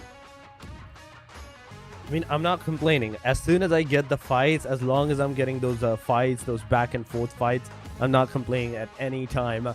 Yeah, every single one of the team is kind of going on the aggressive stances, and I think that is mainly because some of the teams have their starting days, they want to dominate on them, and some of the teams, because it's their last day, they are kind of going haywire, completely haywire, that, okay, we're not going to have any more chances. The strategy that we played yesterday didn't work, so why not just change the whole strategy? Just go for the complete aggressive stances this time around and see if we can get more points. And that's actually working very much more than, I'd say, yesterday's strategy that we were seeing kind of on the very slow pace side. We were seeing back and forths. Now in this kind of regards, everybody, at least majority of the teams, top 3, top 4, is getting double-digit points nonetheless. But yesterday we were only seeing the top 2 with like the double-digit points, some of them having 20, 22 points for the winner chicken dinners, and then 14, 15 points, and that was about it. The rest of the teams, they were kind of scattered on 4, 5, 6, kind of like that. But today, every single team from the top 5s are getting some decent number of points, and that means there will be more chances for them to like secure the top 9 placement, top 9 position for themselves. And because of the aggression, because of the engagement that they are doing with this wrangle on its play, this is going to be the crucial one where it's going to decide whether the team still wants to play on the aggressive stances, or they kind of want to just dump it up, go for a slow pace this time around, because the plane line is going from the shooting range down to the Primorks, a kind of Western favored plane line where Gatka, Quarry, all those hospitals, the Jojo pools are accessible. The eastern corner, on the other hand, the Yasnaya Poliana, the Milta City, even the Novoroknoy, they're not accessible. Yeah, but of course a quick little bit of a change with the vehicle would get the teams right where they want to be and where they need to be. But I think, building on the point that you were making just there, is a lot of the teams that played yesterday, like we see a lot more of the teams playing today, were the squads that finished with the high points, right? The aggressive teams from yesterday, they were the ones to secure a strong finish with regards to those standings. The zone, of course, going far, far away from the plane, taking us all the way towards that eastern side. So the teams will definitely have to bring in a lot more rotational play to get themselves securely positioned here. Of course, this could result in yet another chaotic match with the teams just going absolutely crazy. But yeah, so I think aggression definitely is going to be the thing that would bode quite well for the teams here, as we've been seeing that being the factor in match 1 and match 2. So let's see who will rise to the occasion this time around. Again, a decent spread coming through. Georgia Bull, though, quite heavily occupied. So the numbers, I think, early game are going to be dropping off quite a bit. I mean, yeah, there is a possibility of numbers dropping straight up on the early side aggression, and that's what's happening into the kill feed. You can definitely see that CELCOMDIGI Alliance, the position that they are, they're also kind of close to proximity of another team. They're going to take that UMP-45, but oh my god, Thompson, he took a tad bit too late. Still managed to get one knockdown, but after that, it's a knockdown on his part as well. It's an instant confirmation.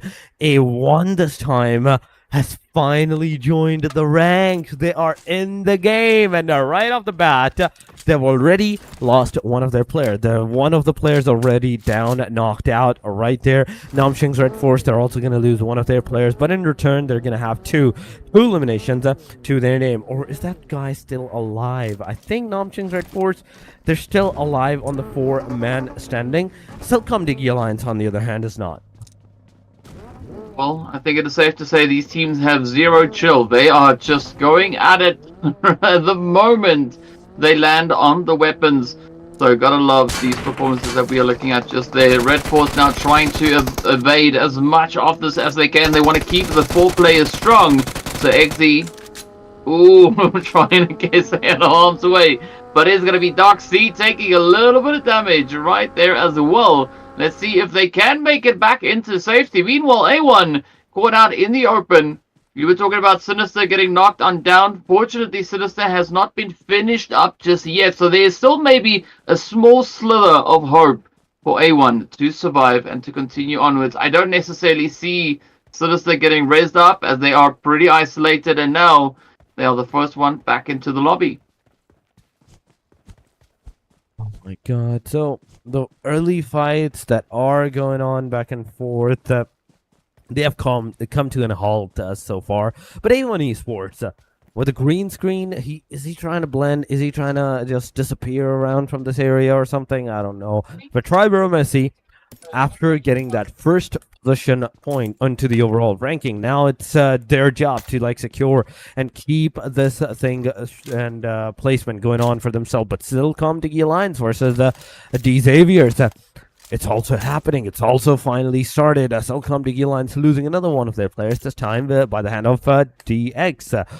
But DXAVIER, with that one elimination to their name, they also want to get that final, I'd say, player of the CELCOMDIGI Alliance if they want to like have that total advantageous position for themselves.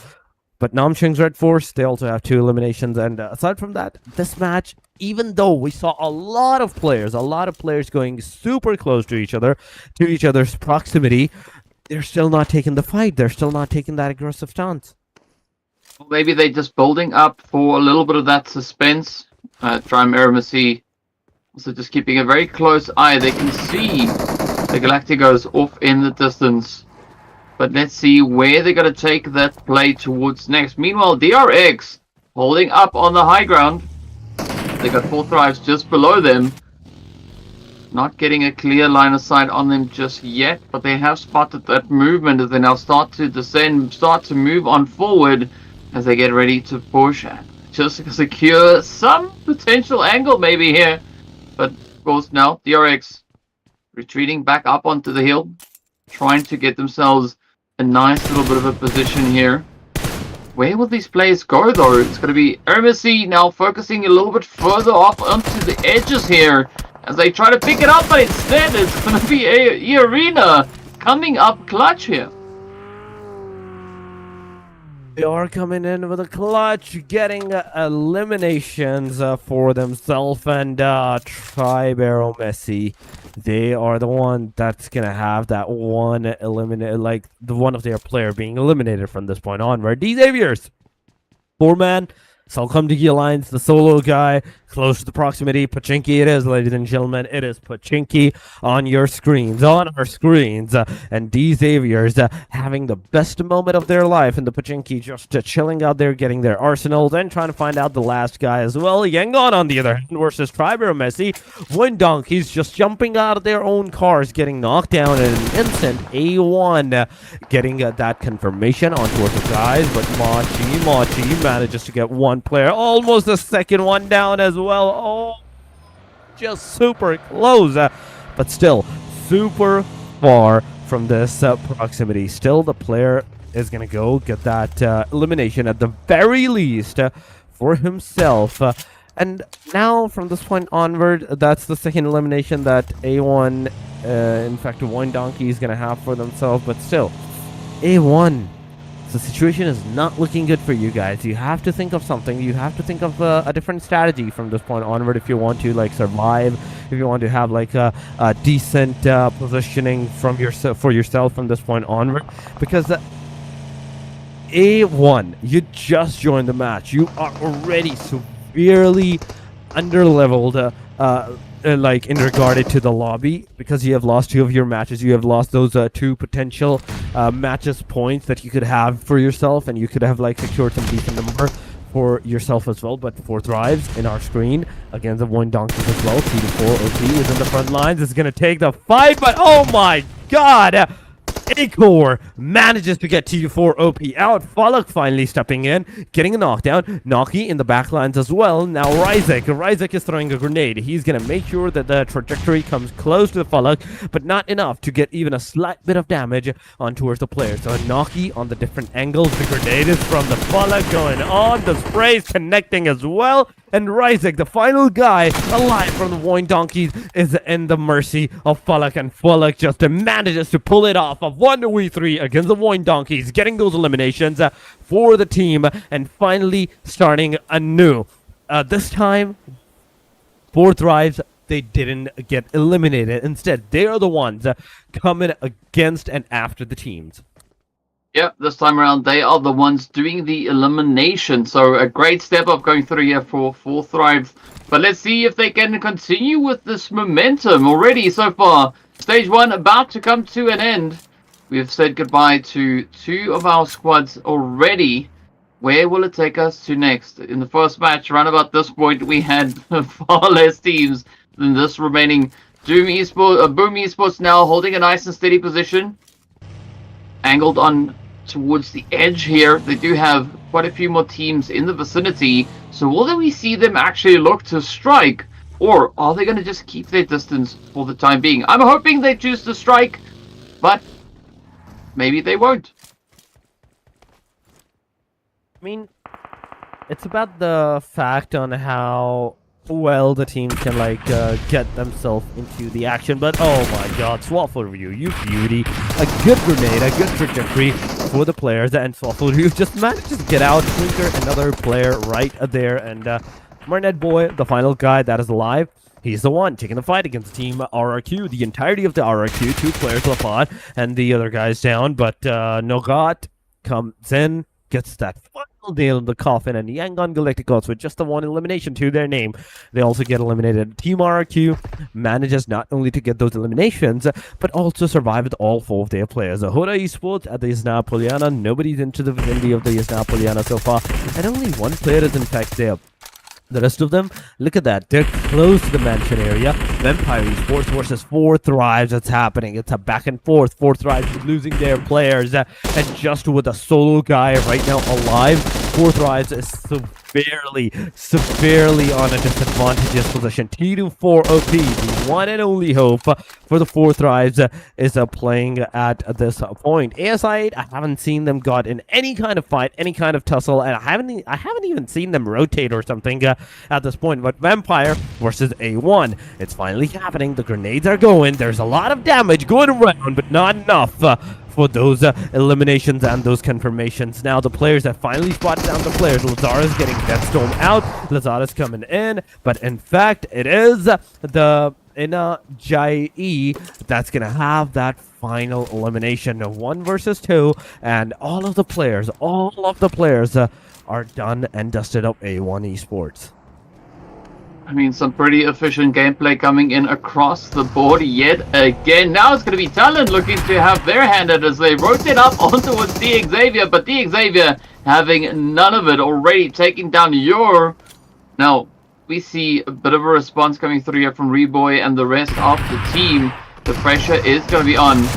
DXAVIER now having quite a few knocks coming their way, but it is going to be a full send as Talon has caught their scent, looking to close it up. It's now going to be up to Shields to see if they can follow through, get that confirmation. DXAVIER still relaying quite a bit of information with their knocked players, so there's still several angles to be held.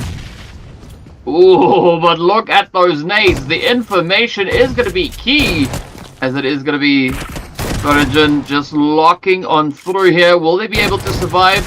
It's going to be a quick, swift finish as Talon move in. Boom Esports right here alongside them now, looking to get their slice of the action. Shields are going to be taking quite a bit of damage, trying to get themselves patched up in time before this assault comes through. But will they succeed? A lot of pushing coming through on either end. It's going to be Bonbit looking for the angle, the opportunity. They do find quite a bit of damage. Beautiful nades getting utilized. Vampire's also now turning the eye over onto the side here of HORAA. Boom. Absolutely relentless. Looking for that final closure. Looking for the angle, the opportunity to lock in their first few eliminations for this match. mean, right now, Boom Esports is just waiting for the smoke to dissipate. As soon as the smoke is going to dissipate, they're going to push. And already, one player from the Talon Esports is down. The other one is right below. Come on. Talon Esports in a single instance. They have been taken care of. They have been eliminated. On the hashtag number 12, in fact, they go out. But Vampire Esports, there's the HORAA Esports, close to the proximity. 1897. The 1897 actually connects. Oh my god, Melna. Amazingly done. And HORAA Esports, the players are kind of far away that they cannot come and get those like fights engaged with the Vampire Esports, so they're just gonna chill out there. They're gonna stay there. AEROMACY is the only team right now that I can see outside of the circle taking the blue damage for themselves. HORAA Esports, they have the 3 eliminations, but at the cost of 3 of their own players as well. Just the solo players remaining. Stem9 is alive. 4-man. There's no fight whatsoever. Vampire with a trio as well. 7 eliminations. Vampire Esports is doing wonders this game. RRQ, 4 eliminations, all the 4-man standing, but Sem9 on our screen so far. Manpa behind his car, and he's trying to look for the players. Yes, this position is okay for now. You are trying to hold down, and you're trying to survive this area for a tad bit long bit of time so that the circle can actually take a shift either here or in a different direction, and depending on that you're going to move away from the area. But you have to remember, this is a complete open area. Anyone's gonna see your car is instantly gonna know that you're behind the car as well. They're gonna shoot at it, so be very careful, be very cautious on what you're gonna do. RRQ, Sem9, it is. The fight definitely ensued, and RRQ receiving a lot of damage even though they were on the backside of the compound. With Lapar now getting brought to their knees, it does make quite a bit of a difficult play here for the side of RRQ, but that is not going to deter them as EARENA are going to be looking to lock it in.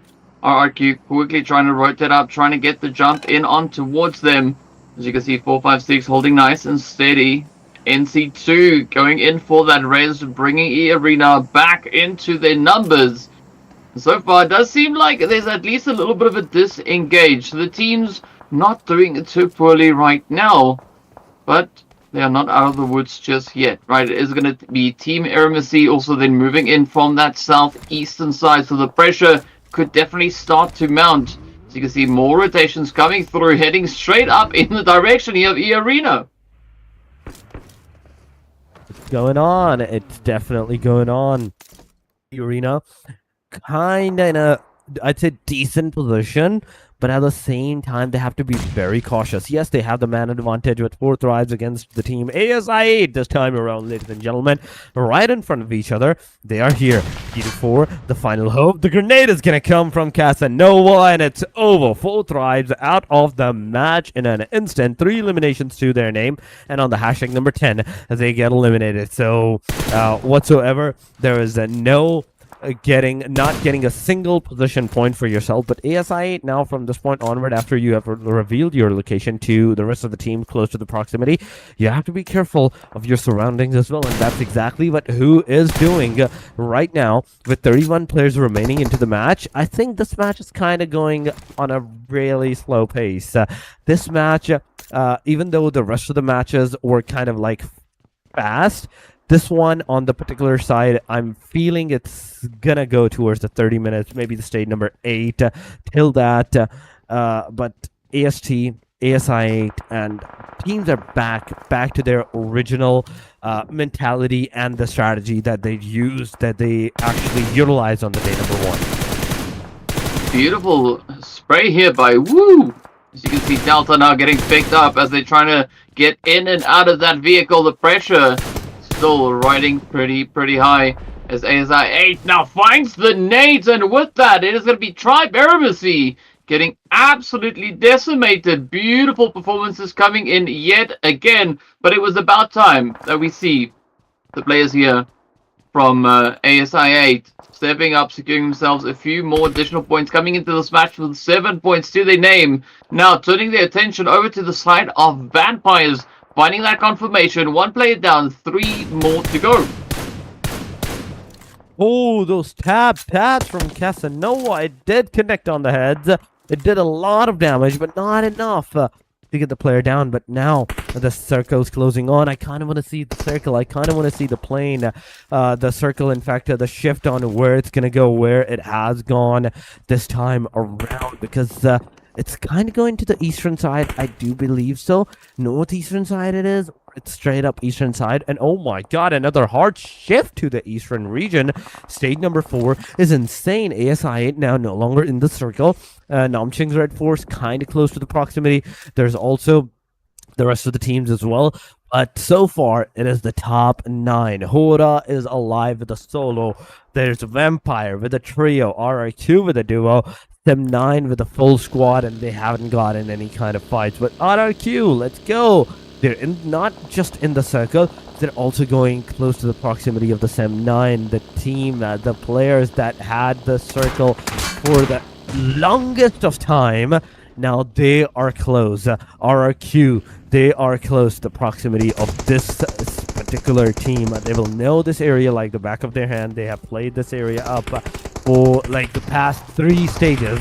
This is stage number 4. Sem9 is going to take down one of the players of the team, EARENA. DRX is going to receive a lot of damage and knockdown, but Sem9 Yumiko coming in with a clutch. Look at that spray, getting a knockdown. It will be a Molotov going around on Joker's side, but Sem9's come on. In fact, a Manpa, in fact, coming in with the clutch, and within a blink of an eye, it's already over. Sem9 securing 3 of those elimination, and RQ securing 2, but a single grenade!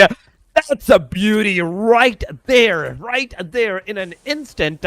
That's a single grenade taken 2, and how could you take down our baits right there, our hunts, our praise? They took down this with a style. I mean, Yumiko doing a no-look nade, not even knowing who's there, just yeeting it out and picking up even more eliminations. What is happening? I love it. It is absolutely amazing, but of course the fights are not going to stop over there. The Zoran sitting quite on towards the eastern side. REDFORCE now just patiently waiting, as we do have DRX just moving around towards their southern side. Is this going to be a full send coming through from DRX? They need points. They need to try and secure whatever they can. They've not done any or gotten any eliminations this round so far. They need to be careful, because we can see the Vampires off in the distance there as well. The shots now starting to connect on through. It's going to be Mueller, the next one to fall on down. The elimination, quick conversion coming through on that. See if Beanie can maybe get a little bit of something happening here. So far, REDFORCE doing an absolutely amazing job trying to see just how far they can push this play. So far, the angle's not really presenting itself, but the Vampire is not stopping just yet, so things could still take quite a bit of a turn here. I mean, this is the time where everyone needs to start getting on the aggressive side as well, because you don't have the circle for yourself. The circle is just a small 5% of the area that's on the land. The rest of it, it's completely submerged into the water. Vampire Esports closing in, but on the backside, there's also the Namching REDFORCE getting 1 player down. It can be elimination steal, I do believe so, because of Vampire Esports, they were kind of getting the shots from different angles and everything, so it can be that a particular favorite. But there goes a grenade from XZY. It's gonna do the damage, but not enough. The car is gonna come out. It's gonna yeet the player out of the existence. And with this, now I truly believe that all of these 7 teams that are alive, they're in this circle, in the small radius of a circle, and it's a complete open area. Whether you have the cars or not, it doesn't matter. You're gonna lose them. You're gonna make sure that you use your car to make a cover for yourself in a good position inside the circle. Boom Esports is gonna be taken down. 1 player, Master Zerdy, has been taken down from this area, now down to the last 2 players. Namching REDFORCE is also with the 5 eliminations, close to the proximity. There's also ASI-8 onto the backside that can potentially be a hindrance. Crypto coming in, but has been spotted. Oh my god, this is not looking good for Crypto from this point onward. There's Boom, there's Sem9 close to the proximity. Yummy Johan once again, a grenade he threw, it didn't connect, and now again he's throwing the smokes. He's making sure that he's lays out a surface of the clouds, make sure that he survives. ASI Crypto gets a knockdown, gets a confirmation. That's what you get for being away from your team, being super further away from your team. If the ASI had been close to the proximity of each other, they could have helped each other. They could have held each other. But Iron, also another guy that got knocked down. It's a back and forth going on. ASI 8, things are not looking good. Down to the last two that they are. But Iron, will he be able to get that revival, or will he get eliminated? So far, they're outside of the circle. They just barely managed to make their way entered in the circle area. But there's so many teams, so many names, so many players individually from different teams as well, that it can potentially give you such a big headache, and it can such be a big hindrance for you. Definitely can be, and on that, the zone does take a beautiful strip down to the southern side rather. It's going to be Boom Esports locking in one of the players there from the side of Sem9. So Sem9 now having to see what they can do with the rest of their game, taking a very widespread positioning for the time being. But Boom Esports not going to be backing down just yet as they continue to apply themselves, moving further and further forward. If you look at that angle that they have, there's not a lot left to desire moving forward in towards what is left of the zone. Gonna say REDFORCE though looking absolutely amazing with their overall positioning. They have very controlling angles with regards to the zone itself. Boom still trying to play out on the far side, but there's nobody there for them to engage with. Meanwhile, REDFORCE now taking up occupancy of the entire zone, locking it down. The RX trying to find their way on through down to the 3-piece, quickly hopping in the vehicle, seeing if they can find some kind of pathing to secure that rotation moving on forward. But it does seem all the teams are going to be opting for that northern positioning, and this is going to be yet again a very chaotic zone. Stage number 6 might be where it all ends, but we've got a few seconds left before that blue zone starts to move, so the teams will have to start cramming. Sem9 is going to be the next team out. Down to the final 4 we go. DRX came in with the 3-piece down to 2, and now it is going to be REDFORCE still looking absolutely phenomenal here. Strong presence that they've got, but it is going to be coming through there from the side of ASI8, and the rest of the crew now making their way forward. Both of the players left in the squad here have been doing all the work securing those eliminations. Still holding steady on 6, but now the Knock starting to find their way on through. This is going to be REDFORCE trying to have this match be decided. It's over. It's over for ASI8 as well, and it's over for the Boom Esports as well. Nomshing's REDFORCE, ladies and gentlemen. That's the name that's going to have the winner chicken dinner for the match number 3. The Erangel, the second Erangel that started. Nomshing REDFORCE took it by the force, took it by the hand. XZY, TZ, Doc-C, and Beanie. These 4 players, these 4 amazing players got the winner chicken dinner with a decent number of elimination points to their name. So that totally means that they will definitely climb a lot of spaces into the overall ranking. But I kind of want to see the overall ranking as soon as possible. But Josefa is the guy that is going to be the MVP. 574 damage, 3 elimination, 23 minutes and 40 seconds of survival time from ASI8. Josefa is the name. He is the MVP, the most valuable player. But still, DK, there's a lot of crucial factor that we did witness. The teams that were kind of going super further away from each other, from their proximity, the teams that were staying away from their own teammates for some reason, and some of the players that were just staying prone throughout till the very end. I think those are the things that needs to be changed, because the first 2 matches where the teams were getting aggressive, everybody was getting something. But as soon as this aggression stopped, suddenly the increment of those points that everyone was trying to get, someone was getting, it has kind of like gone back to the original stalemate position with 0, sometimes 0, sometimes just 1 or 2. Yeah, it is an unfortunate turn of events that I hope to see potentially maybe fixed as we move into those later few matches. But of course, still, right, the points are on the board. The top 4 teams all hitting the double digits. As you can see, 19 points going towards that winner chicken dinner. Boom Esports as well as ASI8 coming through with 11 points to their name. Sem 9, even though they didn't finish exactly where they wanted to, still managing to secure the double-digit finish. Vampire Esports as well as RRQ, HORAA and DRX coming in strong. But as you can see, DRX all the way towards where DXAVIER is. All of them walking away with 4 points each. So a very decent spread across the board. Only 2 teams this time around not walking away with points. It's going to be Tribe AEROMACY as well as CELCOMDIGI Alliance securing themselves a bag of donuts. But hey, it is what it is. And I think the big point where we're going to have to look at is, of course, how this impacts those overall standings. And, of course, no time to wait for that as we jump straight into it. Tribe AEROMACY still holding on to pole position with a comfortable 61 points. But it is going to be HORAA Esports just closing that gap now up to 54 points. I mean, HORAA Esports once again trying to make a comeback. 54 points. That's still 7 points of a difference against the team Tribe AEROMACY. They're still staying on the hashtag number 1, BIGETRON by Vitality. Once again, they have been dropped down another placement.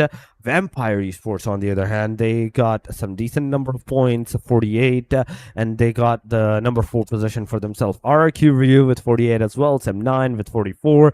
There's TALON Esports with 41, 40 for the Boom, Alter Ego Aries with 39.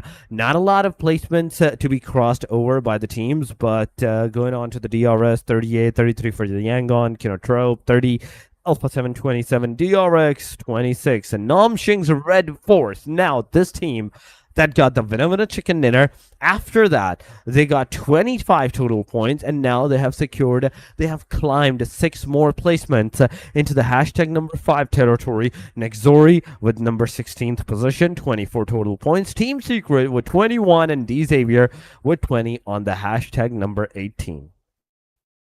Then, of course, we jump onto the final page, and this is where there's not a lot of change, though. A1 coming into this match, climbing up 2 slots, meaning that they got themselves 1 point all the way up into 25th position.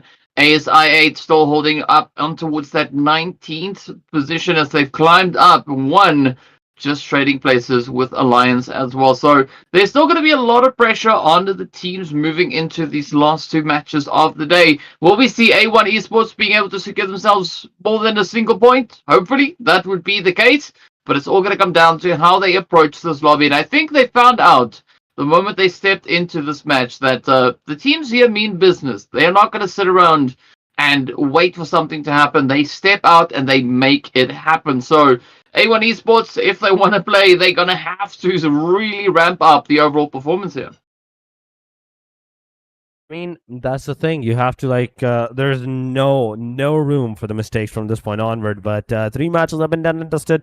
It is TALON, it is YANGON GALACTICOS, and it is Nomshing's REDFORCE from respectively match 6 to all the way match number 8. Now Miramar, the match number 9, another B versus A group is gonna ensue in a short while. But yes, while we're talking about that, the first Miramar was kind of on the fast pace. The second Miramar might go on the slow pace in comparison to the same angle that we have just faced, and the last moment fights, the last ending fights that we witnessed. That's what's gonna happen majority of the time. But yes, before we head over to the very second final match of the day number 2, we will go for a short break. Do not go anywhere, stay with us, and we will be right back. My mic.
ladies and gentlemen, welcome back to the PUBG Mobile Asia Showdown Season 3, Day 2 of the playoffs. Already we've seen the first 3 matches looking absolutely crazy. The teams doing some phenomenal work here. But of course, as we know, it is down to the final 2 matches to see who's going to be sitting quite comfortably with regards to the overall standings. And I mean, I think moving into the last Miramar of the day, this is where quite a bit of the pressure is going to come down onto these teams. Of course, we also did see in the last match that A1 stepped up to the plate as well, but they saw the pressure was pretty high. So it's going to come down to their performance right here on Miramar to see if they're going to be able to secure enough points. And, well, the stakes are exceptionally high, as we've seen 2 of the games finishing around about the 6th stage. So that does show you just how aggressive these teams have decided to be here. But Torix, I think Miramar, this final one,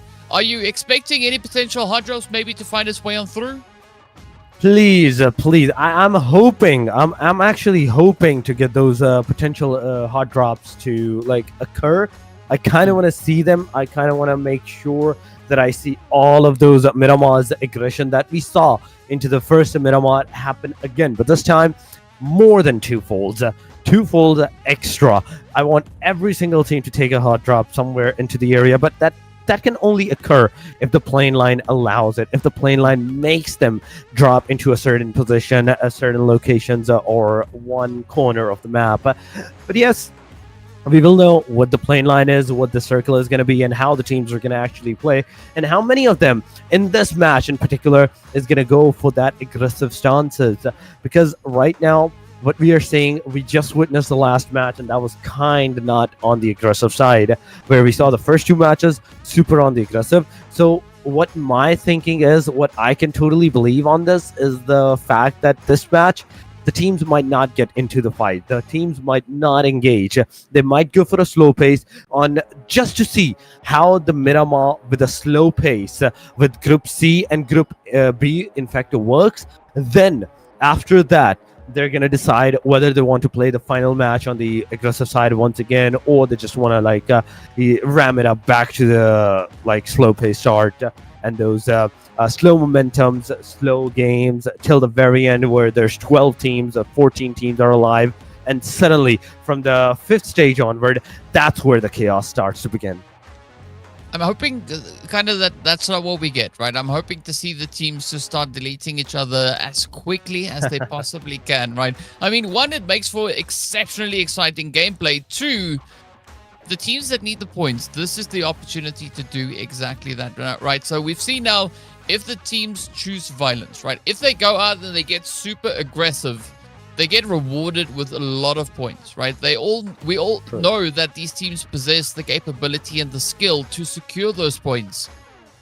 But if they play the aggressive game, that is when things are just so amazing, right? Because that is when the tally also really starts to climb. I think it's when the game slows down. It's where things become a little bit more challenging, but not necessarily in a good way. Speaking of challenging, though, we take a look at the flight path and we can see our teams now having to deal with a slightly more southern flight path. So El Pozo and those more northern positions are going to be a little bit more harder to reach, but we'll see where the teams decide to get themselves situated.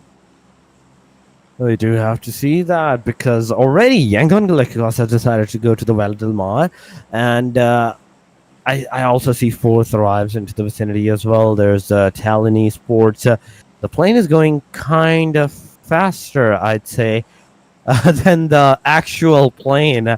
I'm still seeing on the minimap it has just entered the Los Leones, whereas on the big screen the plane has already crossed over from the Los Leones. But nonetheless, ladies and gentlemen, the teams are dropping, and oh my god, that's a lot of teams going maybe near the Los Leones, but oh, another hard shift of the circle going all the way up to the north.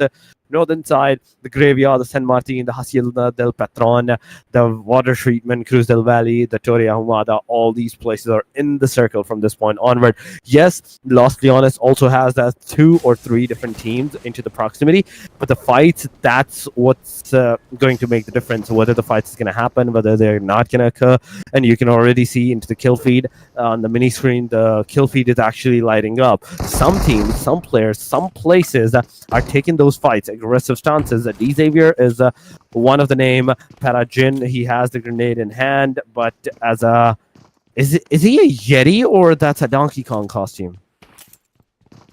It doesn't exactly look like Donkey Kong. It might be a bit of a Yeti play that we have coming through here. Of course, it doesn't really matter because just like that, we do see He has a crown. ASI8 getting absolutely swatted from this match. They are out of here. So we are down to only 16 remaining teams. I love this aggression. I love the showing coming through here up in Los Leones. Are we going to see A1 now step up to the plate already? DXAVIER setting the standard for this match.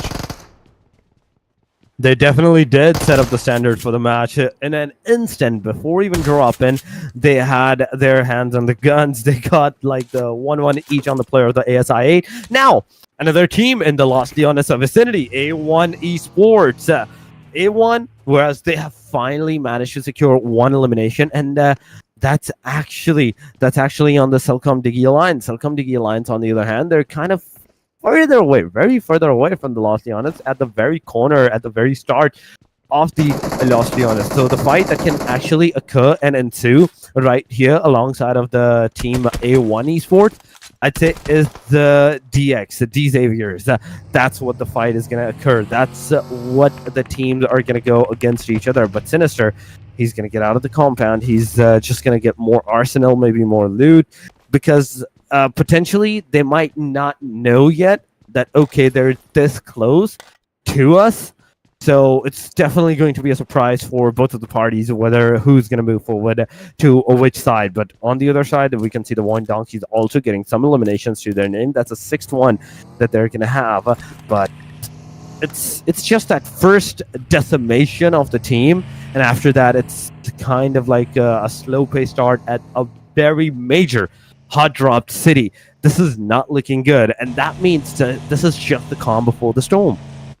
Yep, I'm hoping that it is going to be quite a bit of a storm that will be making its way on through. Sinister definitely trying to scout as much as they can, while the rest of the team is going to go about grabbing and securing those vehicles. Now could be that big rotation coming through from them.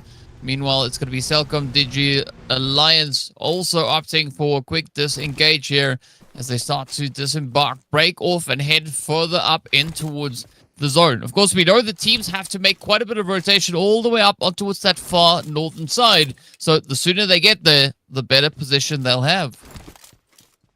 I mean, that is the thing. You have to make sure that the position that you're trying to secure for yourself, you get there ASAP. The moment you have decided, okay, this is the position that you needed or they needed, you have to make sure that you are there. You are communicating with your team members that, okay, we have to take this and we have to take this fast. And yes, we know that slow and steady may win the race, but if you're fast there, you're definitely going to get some eliminations at the very least for yourself. CELCOMDIGI line so far, 3-man.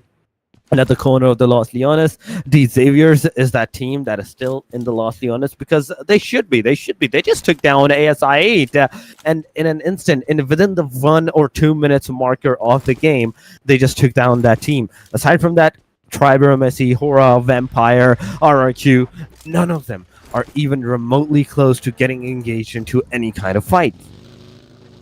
Well, we'll see where these next potential fights could maybe look to break out as we look up into Cruz del Valle. You can see there is a little bit of an opportunity here. We've got EARENA as well as DRX. DRX, of course, now a little bit further up towards that northern side. So if EARENA is feeling like it, we could definitely see a little bit of that aggression then being shown here. But so far, it doesn't seem like that's not necessarily going to be the play. Maybe if they spot a little bit of movement up on the ridgeline, we could have a beautiful changeover. Curious to see what that Mini is going to be doing here, as well as the Joker could definitely start popping off. Unfortunately, I think a missed opportunity there, but the rotations will still look to make their way on through. Cruz del Valle is, of course, going to be very comfortable within the current zone as the blue is going to start to close on through. So we have just under 3 minutes left until stage number 2 will be revealed. And I'm not quite sure how many of the teams have actually committed to the rotation up on towards the north.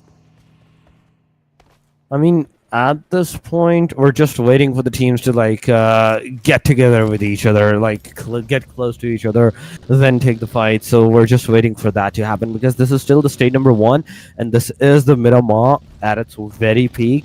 So yeah, one thing that I can say for sure is that nobody is going to go for those fights that can potentially happen. But yes, everybody will try to secure at least a decent position in the circle. That is the northern side. So you will have to move, and majority of the teams, as they were over towards the southern side, there's definitely going to be a bloodshed when they are going to try to get inside of that circle. But DRX is super close to the proximity of another team.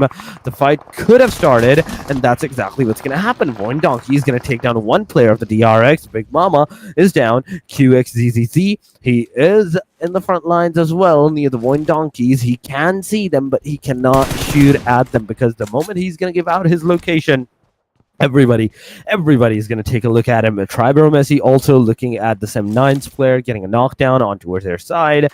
And let's see if they can convert it into a full confirmation because Sem9 is also constantly moving. Yumiko, you can see that he is moving. Delta, he's also trying to make sure that he can try to get those eliminations as there is Yu Hai in the front lines with super low on that HP. Not only he healed himself back to 75% HP, but he manages to force the player back into the safe side. But Yu Hai, for how long could you have done that? As soon as the player is back on his feet, he gets over there. Yu Hai is down. Yumiko's in the front lines, and Sem9 is completely in shambles. Oh, this could be a good play now for AEROMACY. Can they lock it in? It is going to be a little bit of a dance around the truck here, but this could be that opportunity now for Yante to get it in as they do secure the first elimination, at least on this front line. A few more to go. There's going to be Sem9 with a very spread out approach here. It's going to be TrixCam also looking for a bit of an opportunity. The shot's not connecting up. That angle has been revealed. As you can see, Yangte quickly just popping up onto the high ground, trying to see if they can get that eye line onto it.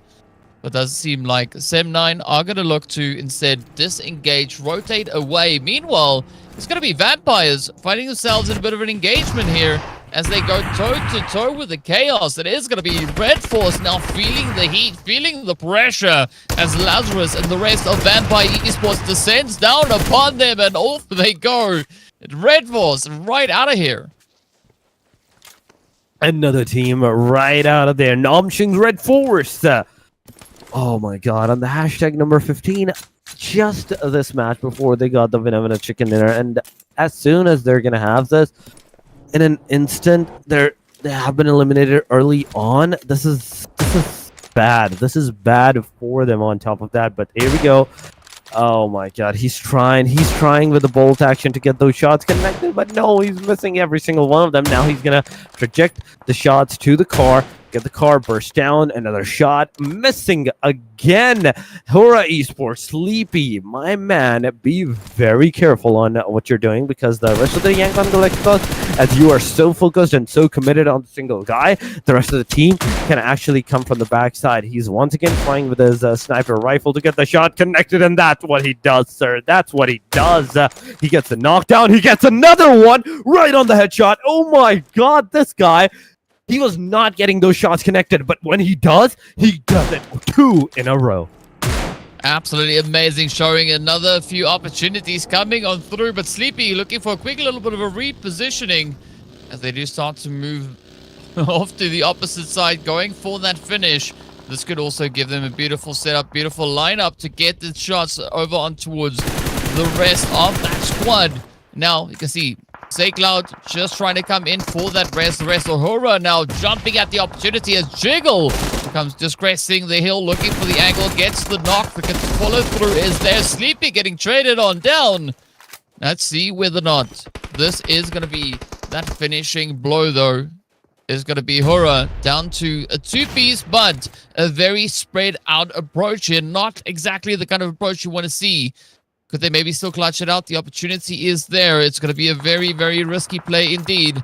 But YANGON Galacticos getting themselves back onto a 3-piece. Is that going to be sufficient? Will they be able to clutch it up? So far, not quite sure.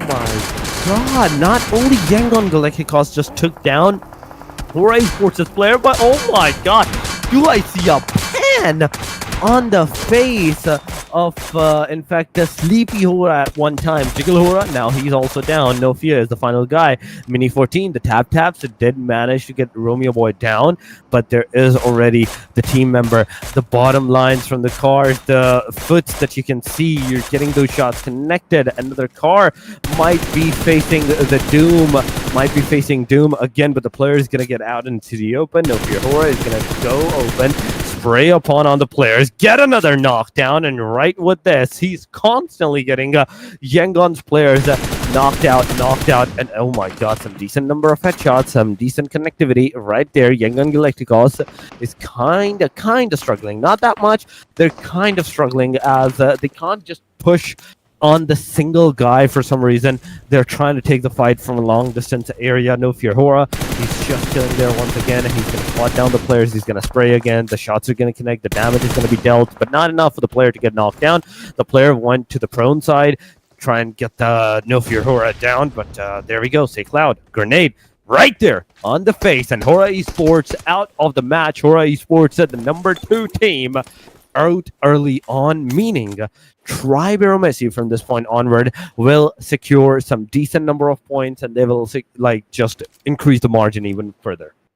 Yeah, and it's always a healthy approach to try and increase that margin as much as you can. Now it's going to be RRQ looking to keep the flow going here as they came into this match tied with Vampire Esports, both squads sitting on 48 points, but Vampire have already secured 5 eliminations, so RRQ will need a lot more as A1 Esports get swept under the rug. Out they go, 4 eliminations to their name. That is all they have to work with. RRQ though, feeling quite confident here with 3 eliminations up. There's still quite a bit of an opportunity here. Are they going to be able to get the jump in on towards the players here from AEROMACY? If they can split up enough, they could definitely wrap around and get the play. Now it's going to be Nuga keeping a very tight eye up towards that hill, looking to just suppress the advances coming through here from AEROMACY. But things are not looking all that easy now for the side of RRQ. Yes, they still have a full squad up, but will they utilize their numbers and use it to their advantage? I mean, this is the thing.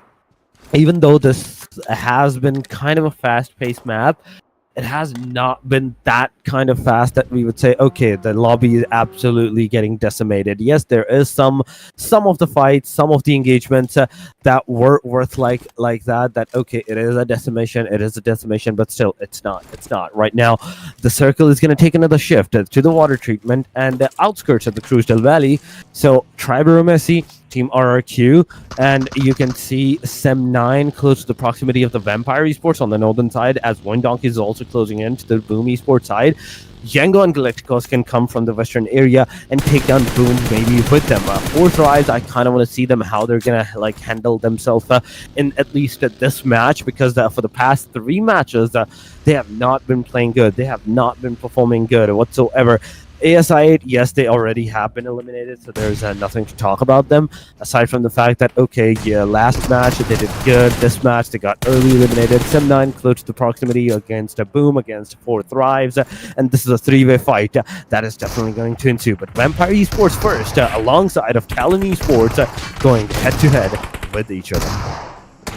Well, of course, so far it is quite a bit of an exchange in either direction. Vampire and TALON both picking up knocks, but let's see who will be the one to wrap it up. As we can see, Vampire now trying to just strengthen the overall positioning here, but it is going to be a third-party play at hand as the players there from Team AEROMACY also now start to peer over the hill. It's going to be Delta looking to pack in the punches, while the rest of Vampires now need to hold on to the front line. TALON, absolutely relentless, is going to be Vinna holding nice and steady. So far, the pressure not having been alleviated just yet. But good awareness coming through here from the side of Vampires as they continue to move on back, prioritizing that race, trying to get themselves back up onto a 3-piece. But will that be allowed? Now, it's going to be Talon looking for the opportunity, the angle as they start to move, sending out the utilities, trying to pack in every potential bunch they can find. But it's not that easy just yet. Of course, you're still going to be very watchful of those third parties. Utilities now flying over and reaching over the roof as Yoru gets brought right down to their knees. Of course, now, Team AEROMACY cannot wait in the wing. They will not wait in the wing as they look to step up. They want to clutch up for this third-party opportunity. Could this nade be the one to seal the fate now for Talon? Not quite yet. Doesn't find the necessary damage, but there we have it. It is going to be the third party coming in from the opposite end as well. Absolutely relentless plays. As we do see CELCOMDIGI now also stepping up, bringing in their own contribution to the carnage. 4 squads fighting for this one particular position. It's four different teams, 4 different squads fighting for just a single place into the minimal match. But AEROMACY so far, they're also looking at the back lines, and there we see another team, Vampire Esports, taking down Talon Esports right there, and then just entering out, squaring that area up for themselves and wiping the floor with Talon Esports, just making sure that they're back into the lobby. But wait a second. Tricks, what did you do? You could have shot at Kasim, but no, the guy decided not to. The guy decided to let him go easy. Now, as he's going to get out into the open, then he's going to start shooting. Then he's going to start to spray upon on the player. He's in the car. The spray goes over. The player gets down on the right side. There's the Vampire Esports doing a third party on AST. No, he couldn't even secure his elimination right there. And in an instant, now AEROMACY is the one receiving the damage, whereas YANGON, GALACTICOS, they can heal their players up back on the surface. 4th Thrives in the front lines. They're also over into the area of VOIN donkeys with the 4th Thrives as well. The grenades are going on. It's a back and forth, the 2 different parties, the 3 different parties that taking the fight. The solo player of the 4th Thrive, it's just barely on the HP. The grenade comes over. He's on the minuscule of HP. He's going to heal back to the 75. Smokes deployed. Another grenade gonna come here, and it might take him out, but the smokes are no longer viable. The smokes are no longer visible. You have to make sure that you get that revive as soon as possible and throw as much smokes as you can amongst all of this area. But VOIN donkeys versus YANGON GALACTICOS on the face line. A beautiful Uzi clutch going on. Machi, beautiful shots, but Falak, he has been revived, but in an instant, he can be taken down again. Just one more bullet, and 40 Falak will go down again. Well, it's going to be VOIN Donkey not finding themselves in too much of a comfortable position here, as Potato now has to do quite a bit of work, but instead gets taken on down. Oh, VOIN Donkey having the tables getting turned right in front of their eyes. It is going to be Kakor now trying to hold steady, pushing forward, trying to see if they can get one of the players here from 4th Thrive now dropped on down. The beautiful headshots coming through with that shotty, but also taking quite a bit of damage in exchange. 4th Thrive not going to be letting any of that come their way just yet. Still reaching in from all the way across the valley as they look to play onto that split. Boom! Also now coming into position, as we can see, up towards the north. It's going to be Razak getting into that exchange. Nice little bit of a trade-off. The shots flowing in both directions. There's going to be 4th Thrive now still trying to capitalize on the opportunity. T24 sneaking up behind them, getting the first confirmation. 4th Thrive now could really have this one in the bag. 2 players standing between them and 2 additional eliminations on the board. The blue zone is not going to be kind at this point as it starts to move on forward. We've got about 20 seconds left before we hit stage number 5. The HP bars will not survive the damage. RRQ feeling the heat, the pressure, as DRX now looks to bring in a little bit of that opposition. 3 players left now for the side here of RRQ. Maybe they can still bounce back from this. There does seem to be quite a bit of an opportunity for that, as DRX will be the next team to make their way out of this. Of course, edge of zone is where RRQ now tries to lock it down. Boom, going to try and reach on in. Quite a bit of damage sent in the direction there of Boom. And of course, as we know, the blue zone is just going to absolutely eat them alive. so far, it is Swaffler that's going to be taken down. Boom. They're the ones that are responsible for this knockout, but they also have to get inside of that circle, and as a solo player, there is no hope for the guy. He can only hold out the inevitable, but that is inevitable. It's gonna be done. Octa finally being eliminated on the hashtag number 9 with 1 elimination to his name. 6 eliminations in total for the team RRQ, with Lapa being here. Now moving in the circle. There's still 1 minute before the stage starts to close the stage number 5, and we have top 8 already on the stage number 5 compared to the Miramar being in the top 7 within the stage number 5. I think the lobby is still going considerably fast than what we saw it into the previous Wrangle match and kind of like that. But try AEROMACY on our screen so far. They're in the compounds. Right next to them is going to be VOIN Donkeys.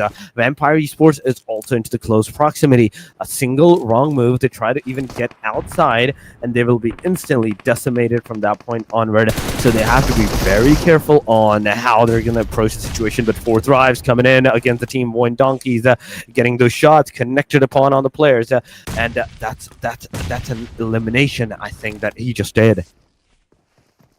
Does seem to be the case here, but let's see whether or not 4 Thrive can survive this as Falak tries to cook up a few of the nades, looking for the angle, the opportunity, sends it out. It is going to be Team AEROMACY still looking to apply the pressure, but the problem here for 4 Thrive is that they need to move forward in towards that zone. Of course, now the utilities coming through here. Team AEROMACY is going to be looking to close it up. RRQ looking quite confident over on towards that northern side. So the moment we see anyone from the edge of this zone on the western front make entry, the sprays will start to connect into their direction. Now, look at the sprays. Here it is. RRQ doing exactly that. Beautiful. As they spot the angle, they spot the play. Falak not having much options here. They're going to try and maybe get away to exit the building. Of course, it is going to be Team AEROMACY keeping up that front line, sending out the utilities to just assist and help them get back into the lobby. The push comes through. Falak makes it just outside of the blue.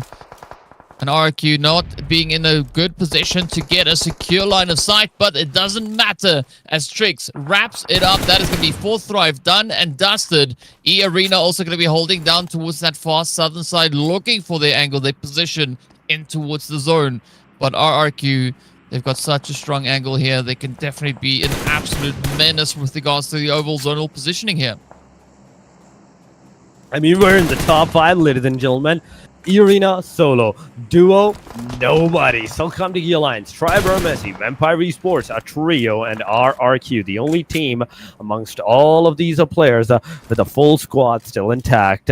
10 eliminations for the Vampire Esports. I have to give it to them. 8 for that try AEROMACY, and 6 for the RRQ. The rest of the teams, they kind of have been on the survivability for some reason, like CELCOMDIGI Alliance, and now as they're moving forward to the team RRQ, this team, they're not going to let them. The team RRQ, they're not going to let CELCOMDIGI Alliance to like enter out in the circle, and they're trying to take down them as soon as they're going to show their faces. But EARENA, they finally have been eliminated on the hashtag number 5.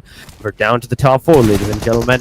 One more positioning point to the players, but CELCOMDIGI Alliance, a Swaffle view from the RRQ side. Took down 1, took down 2, and Kasim is also down, leaving last guy. CELCOMDIGI Alliance's Leon, and which case he also gets the spray through that smoke, and it's over. The players are over from the 9 eliminations, 6 eliminations to the 9 for RRQ. Try AEROMACY also having 9 eliminations, but as a solo player, just barely on the slither of HP surviving. This is the battle against the team RRQ and Vampire Esports, in my opinion. But RRQ now moving forward to the Vampire Esports, the position. Look at that. He's going to take down 2 right off the instant. Vampire Esports, Miaula, and Nexus, the only 2 players alive at this particular vicinity. RRQ, let's see the 2 versus 3, how it's gonna happen, how it's gonna ensue as Miaula moving forward slowly and steadily. He doesn't have any more grenades, he doesn't have any more utilities to throw up on towards the players, but AEROMACY, they're just chilling. The last guy is just chilling out there and just waiting for these 2 teams to take that fight and get that number 2. Want to see if that is going to be a play worth making here, as Miaula is going to look to quickly just grab everything they can, getting the vehicle just out of harm's way. as the zone is right there in, well, limbo. Down to final 2 teams we go, as there's now 13 eliminations here for the side of the Vampires. RRQ sitting on a quite comfortable 11, but it is a 2v2 showdown. Let's see if Vampires can clutch it up, or will it be RRQ looking to just leap ahead of them? Of course, both teams coming into this match with, well, pretty tied opportunity, right? 48 points on either side. So it's going to come down to the wire to see who will be the team sitting in the higher positioning. Now, Blue Zone going to start nipping at the heels here as this pushes the teams and the players further and further forward, closer and closer together. RRQ, Vampire, either side of the zone. Not a lot separating them at this point. It's going to take just one super aggressive push from either side, or some phenomenally placed utilities to crack this game wide open. Up comes the push, the play. Miola looking to get it done. Coming through with the S12K, but that is it. RRQ goes down, and it is Vampire Esports to clutch it up, get their hands on that winner chicken dinner, walking away smiling.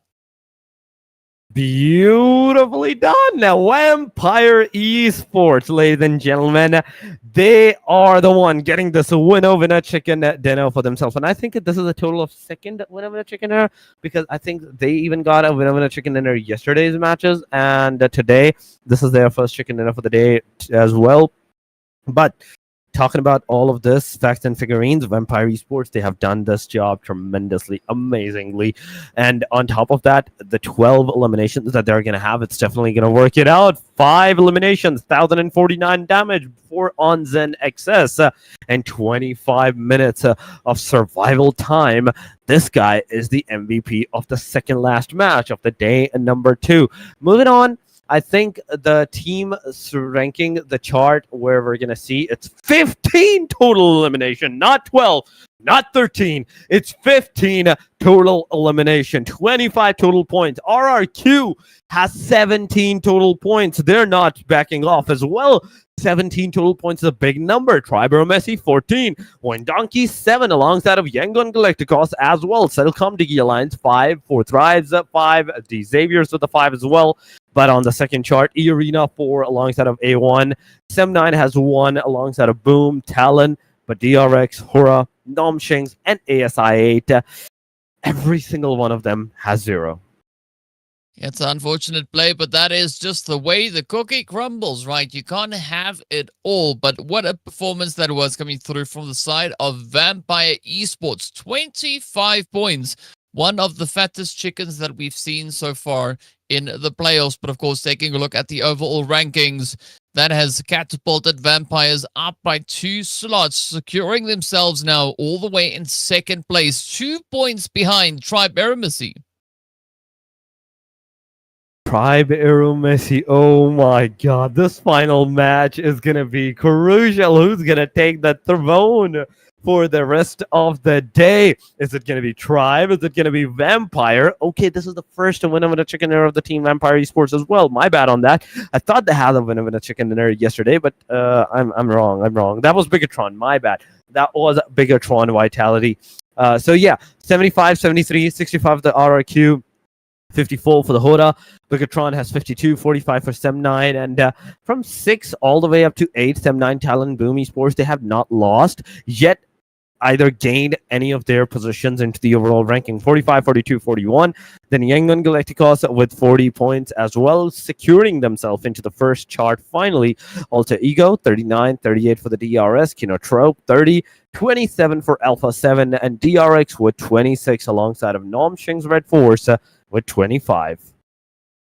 Well, 25 points, not a bad place to be. NEXORY, of course, holding steady with 24 there alongside Team Secret, closing it up in our top 18.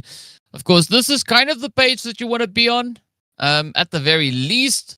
But then, moving on to that final page is definitely not where you want to find yourself if you want to make it into the grand finals the easy way, right? But of course, well, nothing is ever really that easy, is it now? Of course, taking a look at these points, A1, they've added 4 to the overall tally, as they now sit on a comfortable 5. Of course, then we've got 10 points coming through for EARENA, for Thrive, as well as DPLUS Kia, and then VOIN Donkey, as well as ASI 8 and the CELCOMDIGI Alliance team also then closing up the rest of the overall standings here. It is still very slim pickings over on towards this last page, but it's all going to come down to this last match, right? This last match of today, we could see a few of the teams on that page really moving themselves up onto the second, potentially even really close to the first page. I mean, this is the final match, and once again, it is a wrangle. We have seen every kind of wrangle. Day number 1, it was first day, it was super slow. Today, the wrangles were fast, and at the same time, the second wrangle, the match number 8 that we witnessed, it was kind of slow as well, with slightly going on the aggressive side, somewhat into the areas. Now it all comes down to this final wrangle match, whether it's going to be like on the aggressive side, whether it's going to be on the slow pace side. That is one thing that we will have to see, and we will have to witness how it's going to like affect, and how it's going to like affect the teams majority of the time, because AEROMACY and the top 2, who I think it's AEROMACY, I kind of forgot even the names. It's AEROMACY, I know that for sure. And is it HORAA on the top? Vampire Esports. There we go. Thank you, producer. Thank you, producer. For a second, I completely blanked out on that, but my bad. Ladies and gentlemen, match number 5 will start in a short while. But before we head over to that, we will take a very short break. Do not go anywhere. Stay with us, and we will be right back.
Welcome back, ladies and gentlemen, once again to the Lidoma Asia Showdown season number 3. We are back with our 5th and final match of the day. After the 4 intense matches of Miramar and Erangel, we're finally back with the last match of the day number 2 that's going to conclude whether Vampire Esports is going to be on the top or Tribe AEROMACY is going to stay there all together. Just the 2 points of a difference. Whosoever gets eliminated is going to lose that chance to get that top position for themselves whatsoever for the rest of the day. Maybe they will try to get that into the day number 3, but for now it is with you guys on the caster desk, me, Torix, and with me once again it is DK. DK, welcome back. And throughout today has been super intense. It's been absolutely crazy. We've been seeing an absolute onslaught of teams just stepping out onto the battlefield and going to town, right? Bringing in everything and anything that they can find. But one thing that I'm curious to see, though, is what's going to come through from YANGON Galacticos, right? Because that is one of the teams that have started their gameplay here today, but they're already in 9th place, coming through with 40 total points, right? So they've chosen to play as an aggressive game as they possibly can. So if they continue with this trend, they are definitely going to start rivaling those teams further up the standings. So the pressure is going to be on. And as you said, we're also going to see whether or not Tribe AEROMACY or Vampire Esports will be the team to finish at the top of the rankings come end of day. But of course, I think also then we could include potentially maybe the players from RRQ. I mean, these are the names that has the potential to like secure some decent positioning at the very end of the day. But still, it all matters. It all comes down to the matter of fact on how they're going to play this final match, because it all depends upon this. This final match is going to determine how they're going to end today and their like synergy and their confidence, in fact, if I have to say, for the rest of the day as well, for the next day, for the day number 3. If you're in the top 9, you're securing your way all the way to the grand final. You're skipping one crucial day, one day that could have been the life or death situation for the team as well. If you go there, that's 18 teams going head to head for a single day for the top 9 spot, where you're coming here into the top 9 for the 3 days of action. You're only going to have 1 day of action.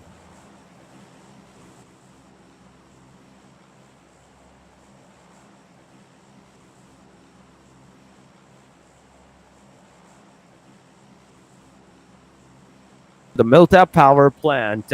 This is a very great plane line compared to all of the other that we have seen so far, because in Erangel, getting the main island bisected by the center, you have every single opportunity that you can possibly have.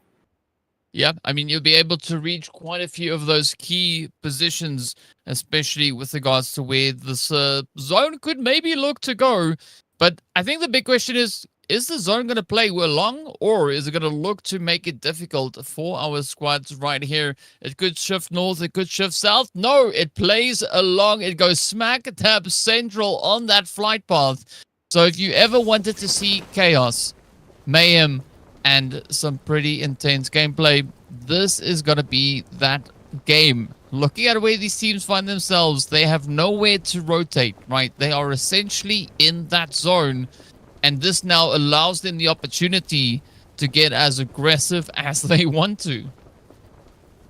I mean, judging from the circle, oh my god, everybody has a very decent opportunity right now. But once again, your pool, it has been contested. It is one of the few contested area. EARENA, YANGON Galacticos, TALON Esports, ASI8 is close to the proximity as well. The fight with the CELCOMDIGI Alliance and their pistols. Wait a second, a pistol fight that ensued, and they just witnessed it out. They just wiped it out with the pistols and everything. Oh my god, the Scorpions, the R819, all these pistols in the hands. Even the guy with the AKM, he's down, but the pistol guys are alive. What is going on in this game? It's the Wild West, right? Some gunslingers making their way through here. Who needs automatic rifles? If you could just use anything that lies on the floor. Trix now is going to be the next one to get dropped on down. As you can see, RRQ just stepping out, cleaning on through. Malta is theirs. They've planted their flag, and nobody else shall enter. But the big question is going to be, will that be the next few plays that we'll have available to us here? As the teams are going to be looking to get themselves into a sweet position right here. Sem9, of course, just over in towards the side there of Mansion. And as we know, the zone is very centralized in this map. So, yeah, not a lot of rotation needed. A quick little bit of cheeky nade outside there. Sinister just dodges, ducks, and dives their way on through. It's going to be Manpa waiting patiently to see what the opportunity could be.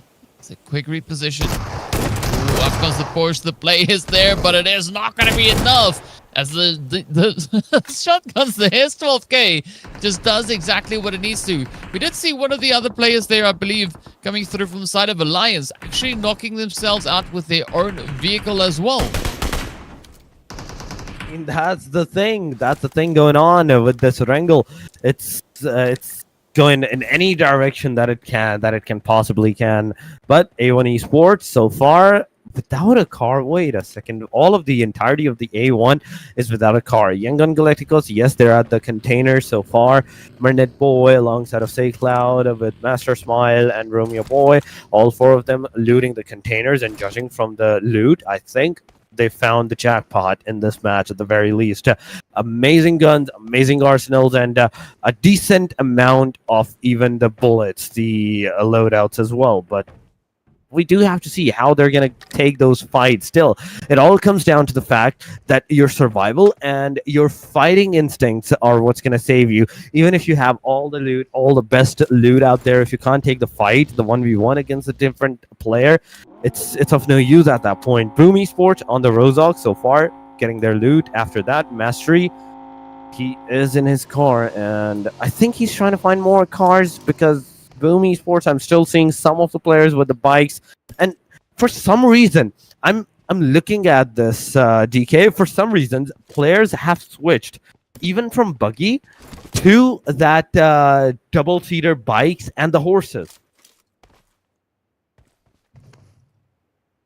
I mean, maybe it's a thing, right? Maybe they're looking to play it a little bit differently. I mean, of course, I'll go along with any of those. It's always interesting to see just how exactly the players choose to get themselves moved to where they need to go. Speaking about moving around, right? We do see a lot of that movement coming through here from the side of Sem9 as they make their way through Lipovka, but they are going to get a few visitors now rocking on up. It is going to be A1 Esports. Ooh, Flash getting dropped right on down as Yumiko goes at it yet again. A quick little finish there from Deathstorm coming through as A1 does secure their second elimination. But as we know, right, the teams here are all playing for those top slots to qualify. So it is going to be, what, the top 9 that makes it straight through into the grand finals, and the rest of the teams are going to be duking it out in that last chance. As you said earlier, 18 teams playing one day of game to see, well, one day of matches rather, to see who will be the ones to join the top 9 in the grand finals as well. So it is going to be a pretty hot and spicy day. So I think the sooner the teams can lock in the points they need to get into the top 9, the little bit less they have to worry about coming into that last chance day, right? They will hopefully avoid all of that. Speaking about avoidance, that is what Sem9 is going to try and do here. Try to avoid A1, who is hot on the hills as they start to climb the hill. But now it's going to be Sinister falling for the bait. And with that, they get dropped right on down. There's 2 down of the A1. And this is the wrong move. This is the wrong move that A1 is doing. But wait a second. Why would you do that, Fire? And why would you stop your fire? And in an instant, the player not only got back into the car, got out, changed the gun, eliminated the guy. Now Sem9 is only one and final player alive. AST into the back line. Then, oh my god, the AEROMACY, the table toppers, they are coming to have a piece of Sem9 and A1 Esports. Sem9 finally being eliminated on the hashtag number 16. And on the backside, AEROMACY with 2 eliminations to their name. Wait a second, did they just eliminate the last guy of the Sem9. Were they the one responsible for that elimination? Because I can still see the 3 eliminations on A1 Esports, Sinister and Rowdy. Both have been eliminated, so it's potentially a 2 versus 3. And AST, they are coming in to secure more and more points for themselves. The grenade was kind of close to the Flash's angle, but not close enough to do any kind of harm to him. I mean, a steal is as good as a steal, right? And let's see who is going to be able to survive this play here as the YANGON Galacticos try to steal a few more plays off the top of the players here from EARENA. It is just vehicles all over the place. ASI8 also just there alongside them, but EARENA not going to be making it past this point as their gameplay has been concluded for the day. ASI8 and the YANGON Galacticos now having themselves a bit of a showdown. Up comes Crypto, quickly just peering across the way, looking to get that confirmation on towards Mernat Boy. Casanova also coming on through with a bit of an assist. Ah, there we go. No need for ammo. We'll just use the vehicle to close it up.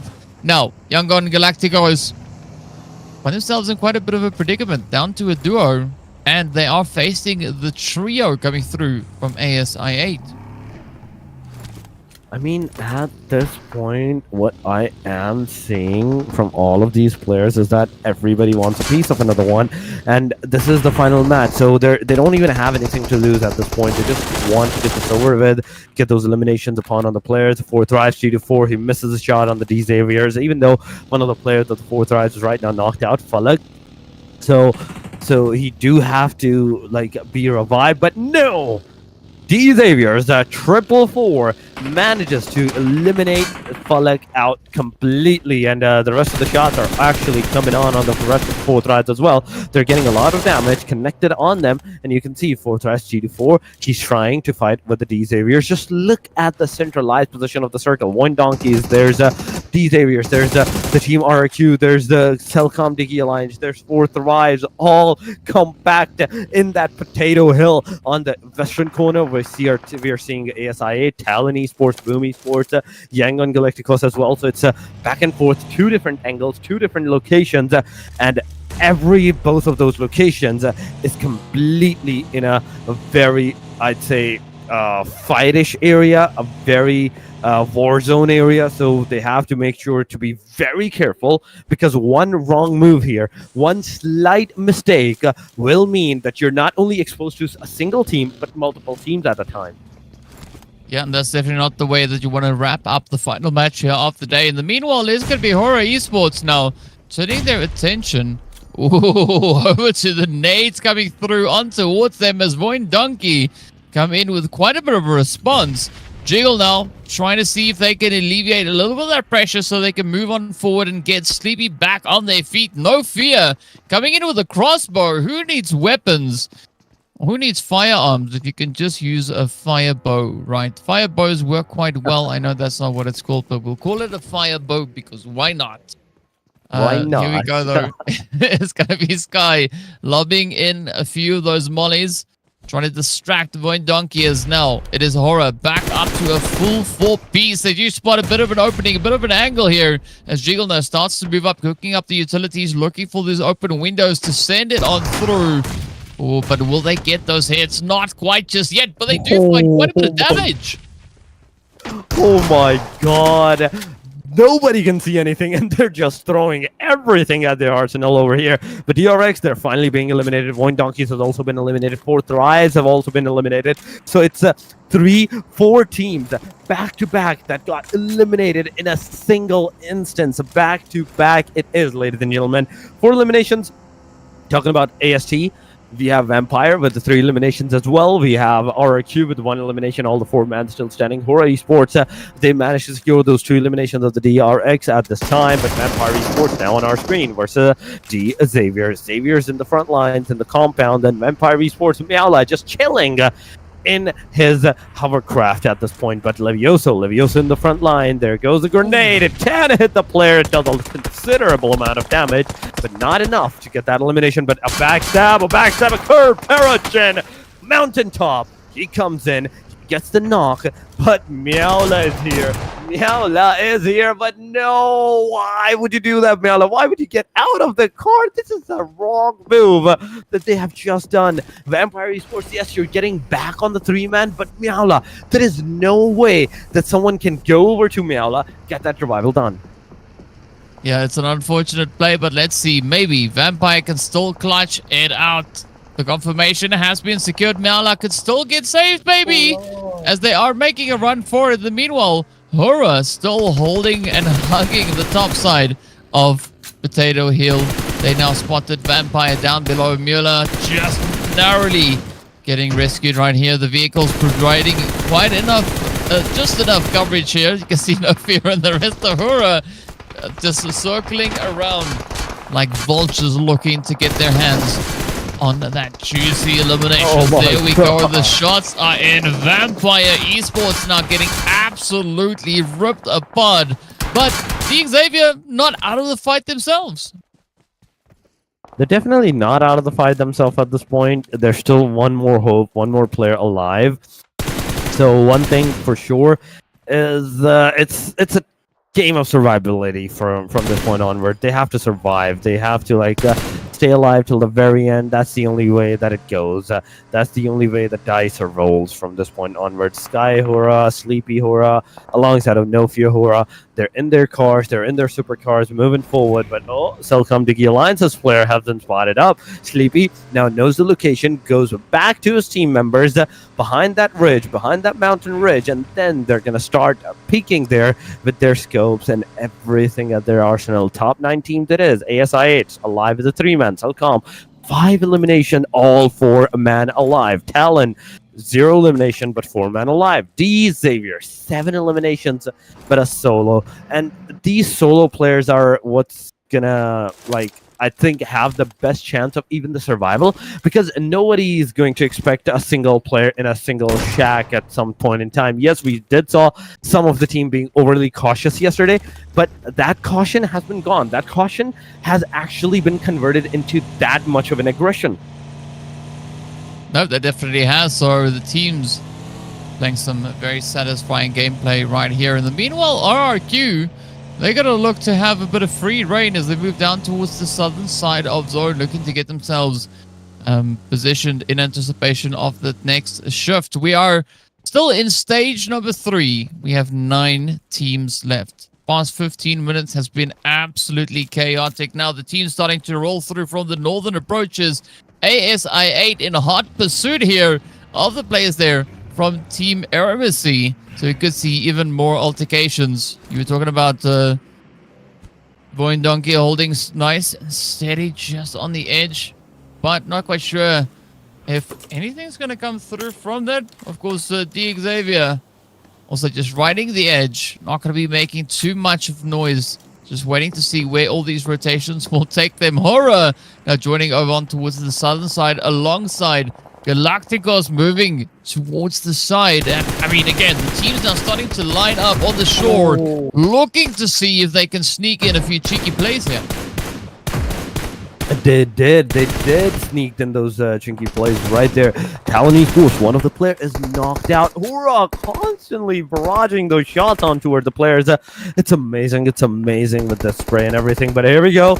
Your fire bow's here, but nothing on the connectivity side. The explosion is not going to get any kind of connection. You have to make sure that the connection is on the player for it to actually occur the damage. But there goes the smoke. The clouds have been deployed. HORAA Esports, you cannot get that elimination anymore because the player is behind that tree. Player is behind the tree right now, and the chances of you getting that shot connected is not 100%, but it's there. The circle, on the other hand, judging from the teams and the mini map that I can totally see on the top right, there's 4-5 different teams into the proximity, and that means the circle has kind of gone to the very mid area, south side maybe, because this water area, this the seaside is still available in the circle. The teams are still staying here. They're still in the placement. They're still in the blue zone, and they're still alive. Tribe AEROMACY just chilling in that hovercraft, not moving, but they know the RRQ is right above them. The grenades, yes, it's gonna help them survive for a tad more time, but you have to be on this factor, on this crucial factor that yes, if the car blows up, you blows up with it. Yep, that's the way it goes here. Of course, that hovercraft just turned more into a covercraft, as you can see now. RRQ looking to descend down upon AEROMACY, and the covercraft not doing enough of a good job there, as they do instead get taken on down. RRQ quickly bringing Lapar back into the fight. All 4 players now back on their feet, still sitting with 8 squads left to duke it out. Team Broom as well as Talon all looking pretty good here with their numbers. Talon still rocking a full squad, one of only 2 to do that. But let's see for how much longer Talon will be able to hold their numbers. Broom also looking to see what they can get done. They start to move up, knocking on the door, demanding rent. But will they get their payment, or are they going to take it by force? Oh, I mean, at this point, you have to use the force. You have to utilize the force because nobody's paying the rent over there. ASI8 Iron. No, come on. ASI8, they're losing Iron. They got the Iron down, but Boom Esports, they have been completely decimated out of the vicinity. Talon Esports getting those hands on 4 elimination. Shields got 3, even though he's a shield. He's a sword. He's a sword for the team. He secured 3 eliminations right there with a total of 4 and not a single casualty alongside of the way. But 600 meters, they have to move. They have to travel in the circle from this point onward. The corner, the southern corner, it's no longer viable for you. It's no longer in the safe area. You have to move in the circle where the team RRQ right now is either residing, whether the team ASI8 is residing, or where the CELCOMDIGI Alliance is coming through. Let's see from the backside if Crypto is going to be able to get some securements of those eliminations, or Casanova in the front lines in the close vicinity is going to get 1, but not the 2. He gets taken down. It's an instant confirmation, but CELCOMDIGI Alliance is also going to lose 1 of the player. There we have it. Try out He got another elimination, but at the cost of 2 of the players of the CELCOMDIGI Alliance. I'm only seeing the 2 more alive from this point onward. Well, up comes the Viso also now trying to see if there is something to grab, as Kasim and Tryout trying to lock it down. We can see a few players also now down in the drink, having a bit of a splash, a bit of a swim around. See if that would help alleviate the pressure. Of course, that is going to be ASI8. Crypto making their way through, just riding it in here. Lapar knocking. Oh, bit of an exchange. Utilities getting sent in both directions. Lapar yet to let that one loose. Careful of the overcooking. But so far, Crypto, the last survivor, left here now for ASI8. RRQ still looking strong, still looking steady. 2 players up. You can see Nuga much further away.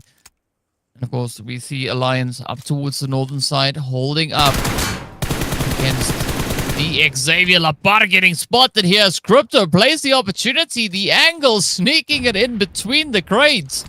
Now coming through for that finish. But are they going to be able to get the job done? RRQ has no assistance available to them. Nuga will not be able to rescue their teammate anytime soon. That is the end of the road. RRQ right out of here as HORAA finds that last few plays up into the side of Nuga. Now, HORAA looking to see if they can maybe assert themselves coming in from that western side. Still a very wide position to play off of here. I mean, look at this. HORAA Esports, they just stole another elimination. This time around, I do believe so. It was from the ASI8 Crypto. But HORAA now looking at Talon Esports. They know that there are the players over there. YANGON Galacticos, on the other hand, taking down No Fear HORAA. No Fear HORAA, as he gets taken down, HORAA is also down to the potential last guy with 8 elimination individually. Oh my goodness. They use the other car, get that McLaren F1 out, and Formula F1, in fact, at this point, I would say. But Talon Esports, Shield in the front lines. He's also the guy that got a 1v3. HORAA Esports guy is also the guy that did a full 8 elimination individually. On the other side, we can see Crypto just chilling there, just waiting for the opportunity that Sky is going to present him, that He's going to not look at him, move back, and that's where the Crypto is going to go, boom, I'm here, and I'm going to take you with me. Right there, the shot's connected, but no, you just gave out your potential information. The Molotov is there. It is definitely going to connect somewhat on towards the player side, but DXAVIER, in the meanwhile, he's the one that's going to get eliminated. The players in the close vicinity, the reload, the cooking of the grenade, it's not going to affect anyone. Both of the parties going head-to-head, and HORAA gets eliminated. Crypto taking that elimination, securing the team into the top 4 from this point onward. YANGON, Duo, CDAL, CELCOMDIGI Alliance, Duo, TALON, the only team with a trio, and ASI8, the only team with a solo as well. I mean, Crypto making that look super, super easy. So, yeah, it's a quick 1, 2, 2, 3. Talon low. We've seen what they can do with the numbers. And now they have that edge positioning as well. So a lot of pressure going to be riding on the rest of the lobby here to see if they can withstand the enforcement that could be being sent over. As Talon are just waiting the zone. Of course, taking a beautiful shift up towards the north. Alliance coming in with a quick repositioning here. Kasim risking it all as they make that move. Tryout is instead going to be waiting in the wing and not going to be risking the positioning just yet. Now, Crypto moving up to see if they can have their go over towards Talon.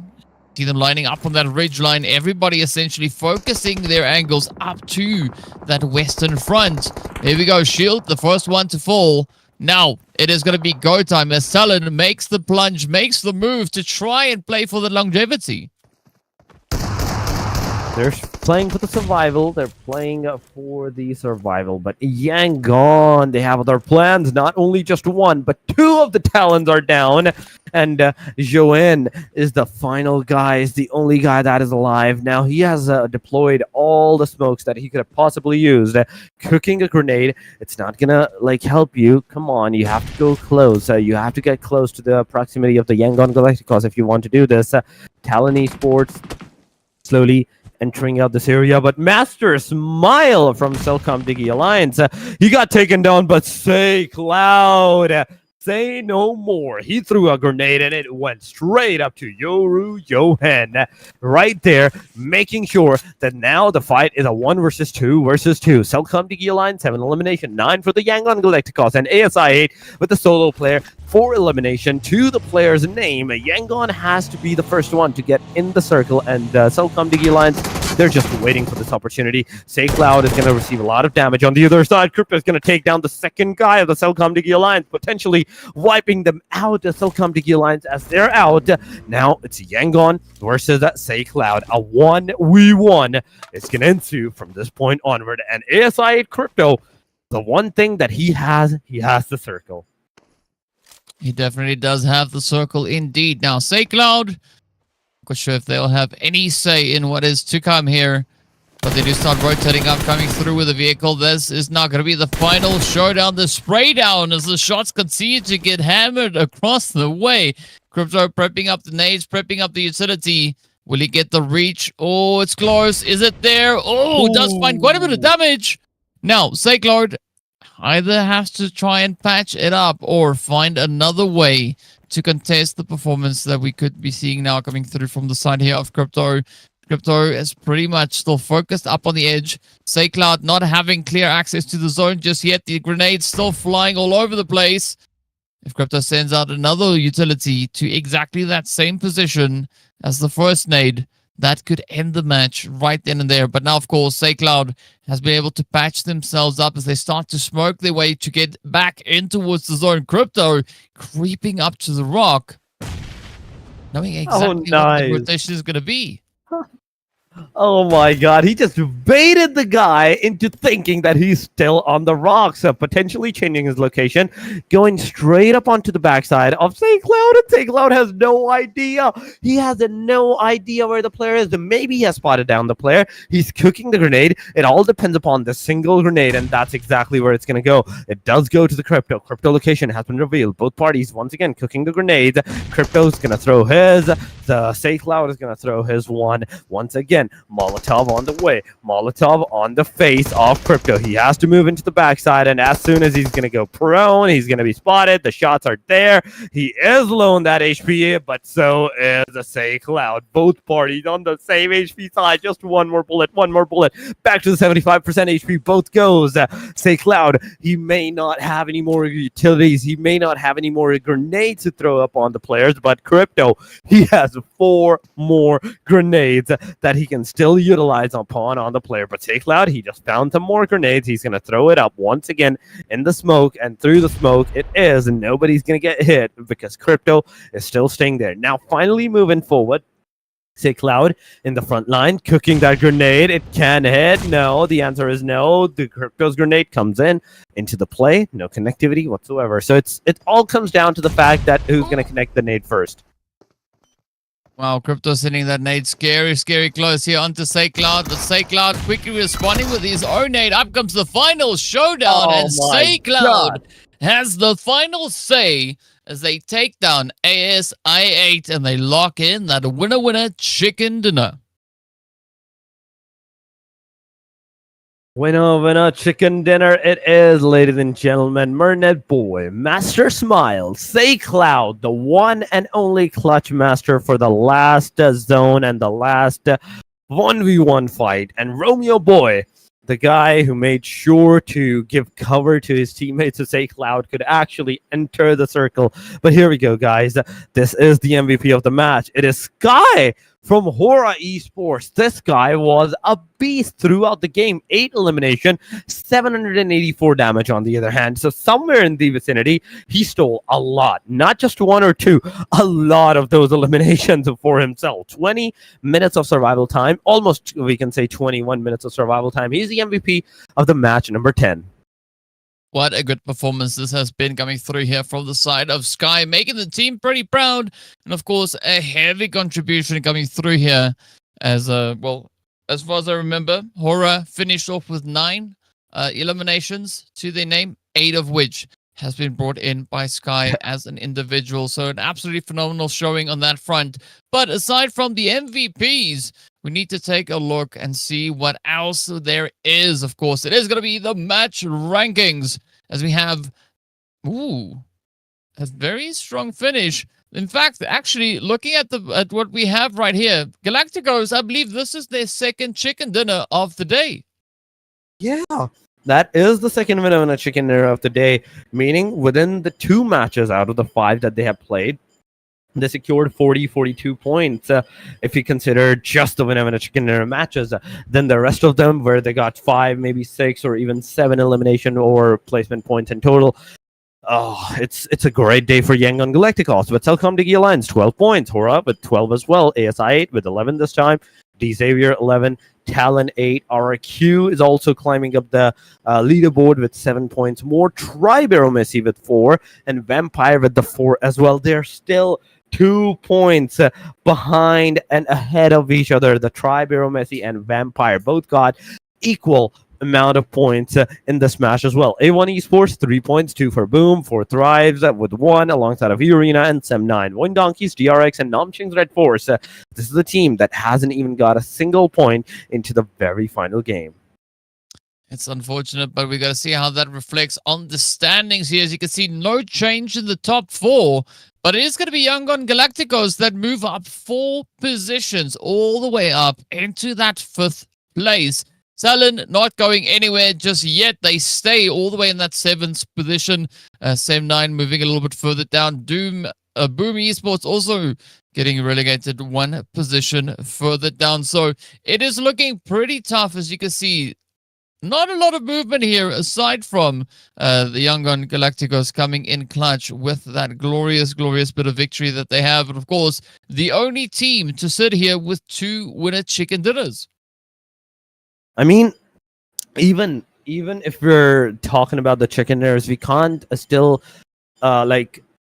disregard their performances for the rest of the matches, because 61 points in 5 matches, it's amazing. It's very amazing whatsoever. And they just took a very strong start. Not only now like AEROMACY, Vampire Esports, their day is done. RRQ day is done. HORAA Esports' day is done. But YANGON's day has just started. This was their first day. Tomorrow they're going to play. And nobody, at this point, nobody's stopping them from getting that #1 placement point. #1 on the ranking from this point onward. Also, Egos on the hashtag number 10. They also have played 5 matches so far. Got into 39 points, 38 for the DRS. 5 matches. DXAVIER, 5 matches, 36 points, 30 for the CELCOMDIGI Alliance. They secured some decent number of placements as well. They shot up 6 points, like 6 placements on the hashtag number 13, straight up on the 19th. So second chart it is for them. KINOTROPE, 30 points, 29 for the ASI 8. They also like jumped considerably high, 5 placements. Alpha 7, 16th. DRX 17th, Nomshing's REDFORCE with 18th. Even though Nomshing's REDFORCE is also playing this first day, the start, the speed, the pace that the YANGON Galacticos has picked up, none of the teams has even came close to that. Yeah, and I mean that's kind of the name of the game here today. And an interesting thing is the teams that have played all 10 of their matches finishing quite strong. We only saw one team on this this previous page that is still occupying that second page. So it's all going to be down to the rest of the lobby coming into tomorrow to see who will be the one to rise out of that and, well, take it all home. As we know, only the top 9 teams will be qualifying straight through into the finals itself, and it's all going to come down to who will be making it over into that last chance qualifier. But of course, we got to take a look at our MVPs. Lapar still holding nice and steady, as you can see, coming through with a grand total of 19 eliminations. But Killer YT still holding in the top 3. He is still there. He is still there in the top 3. 14 elimination, 15 minutes of survival time, and 22:30. Okay, now this guy has also the potential to start securing more and more points from tomorrow onward. But Lapar did a very tremendous job securing not only 19 elimination points, but 26-11 damage for himself. 17 minutes of survival time and 15 knockouts. But you cannot forget the Vampire Esports player as well. Vinaj, he has 19 eliminations, but look at the damage that he has dealt, almost close to the 4,000 marker, 3894. But the matches have been done for these guys. Vampire Esports, the matches are concluded. This is the match number 10th performance that they have done. But today's matches, 2 Yangons, 1 Talon, 1 Nomshings, and 1 Vampire. Absolutely crazy play. I'd love to see more of that match 6 and 7 again, right? It was just so awesome to see the teams being so insanely aggressive. Always love witnessing that. But yeah, big congratulations going out to the side there of YANGON, getting themselves 2 fat chickens in one single day.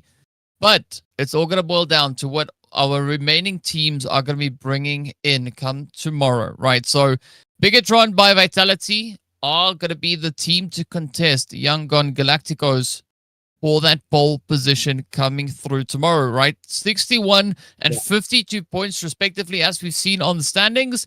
So AEROMACY, as well as Vampires and RRQ, and also then including HORAA, are going to have to hope that whatever they've been able to secure so far will be enough, because tomorrow all of that could change. Everything can change. Those top teams can actually be taken down from the throne. Maybe one team, one of them can even be taken out from the top 9 as well, if the teams do play really, really good.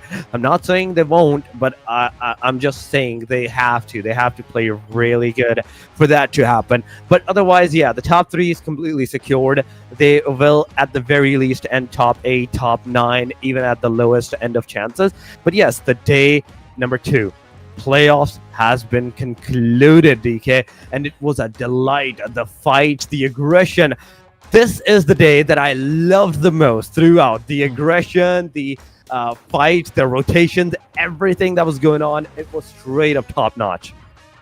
It was insane, and I love the brutality that the teams decided to bring on here today. Tomorrow, I hope to see even more of that.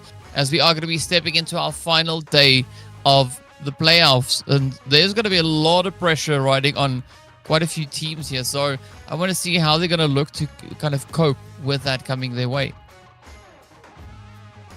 I mean, at this point, DK, there's not too much to talk about because the day has been concluded, and the final day, that's where the real action is going to start once again, because the teams, how they have been playing and how they have been like conjuring everything throughout till up to now, it will be a test for them. But yes, the teams that will not go forward will still have a chance. We'll still have a chance into the last chance for just the one day of action. 6 matches, ladies and gentlemen.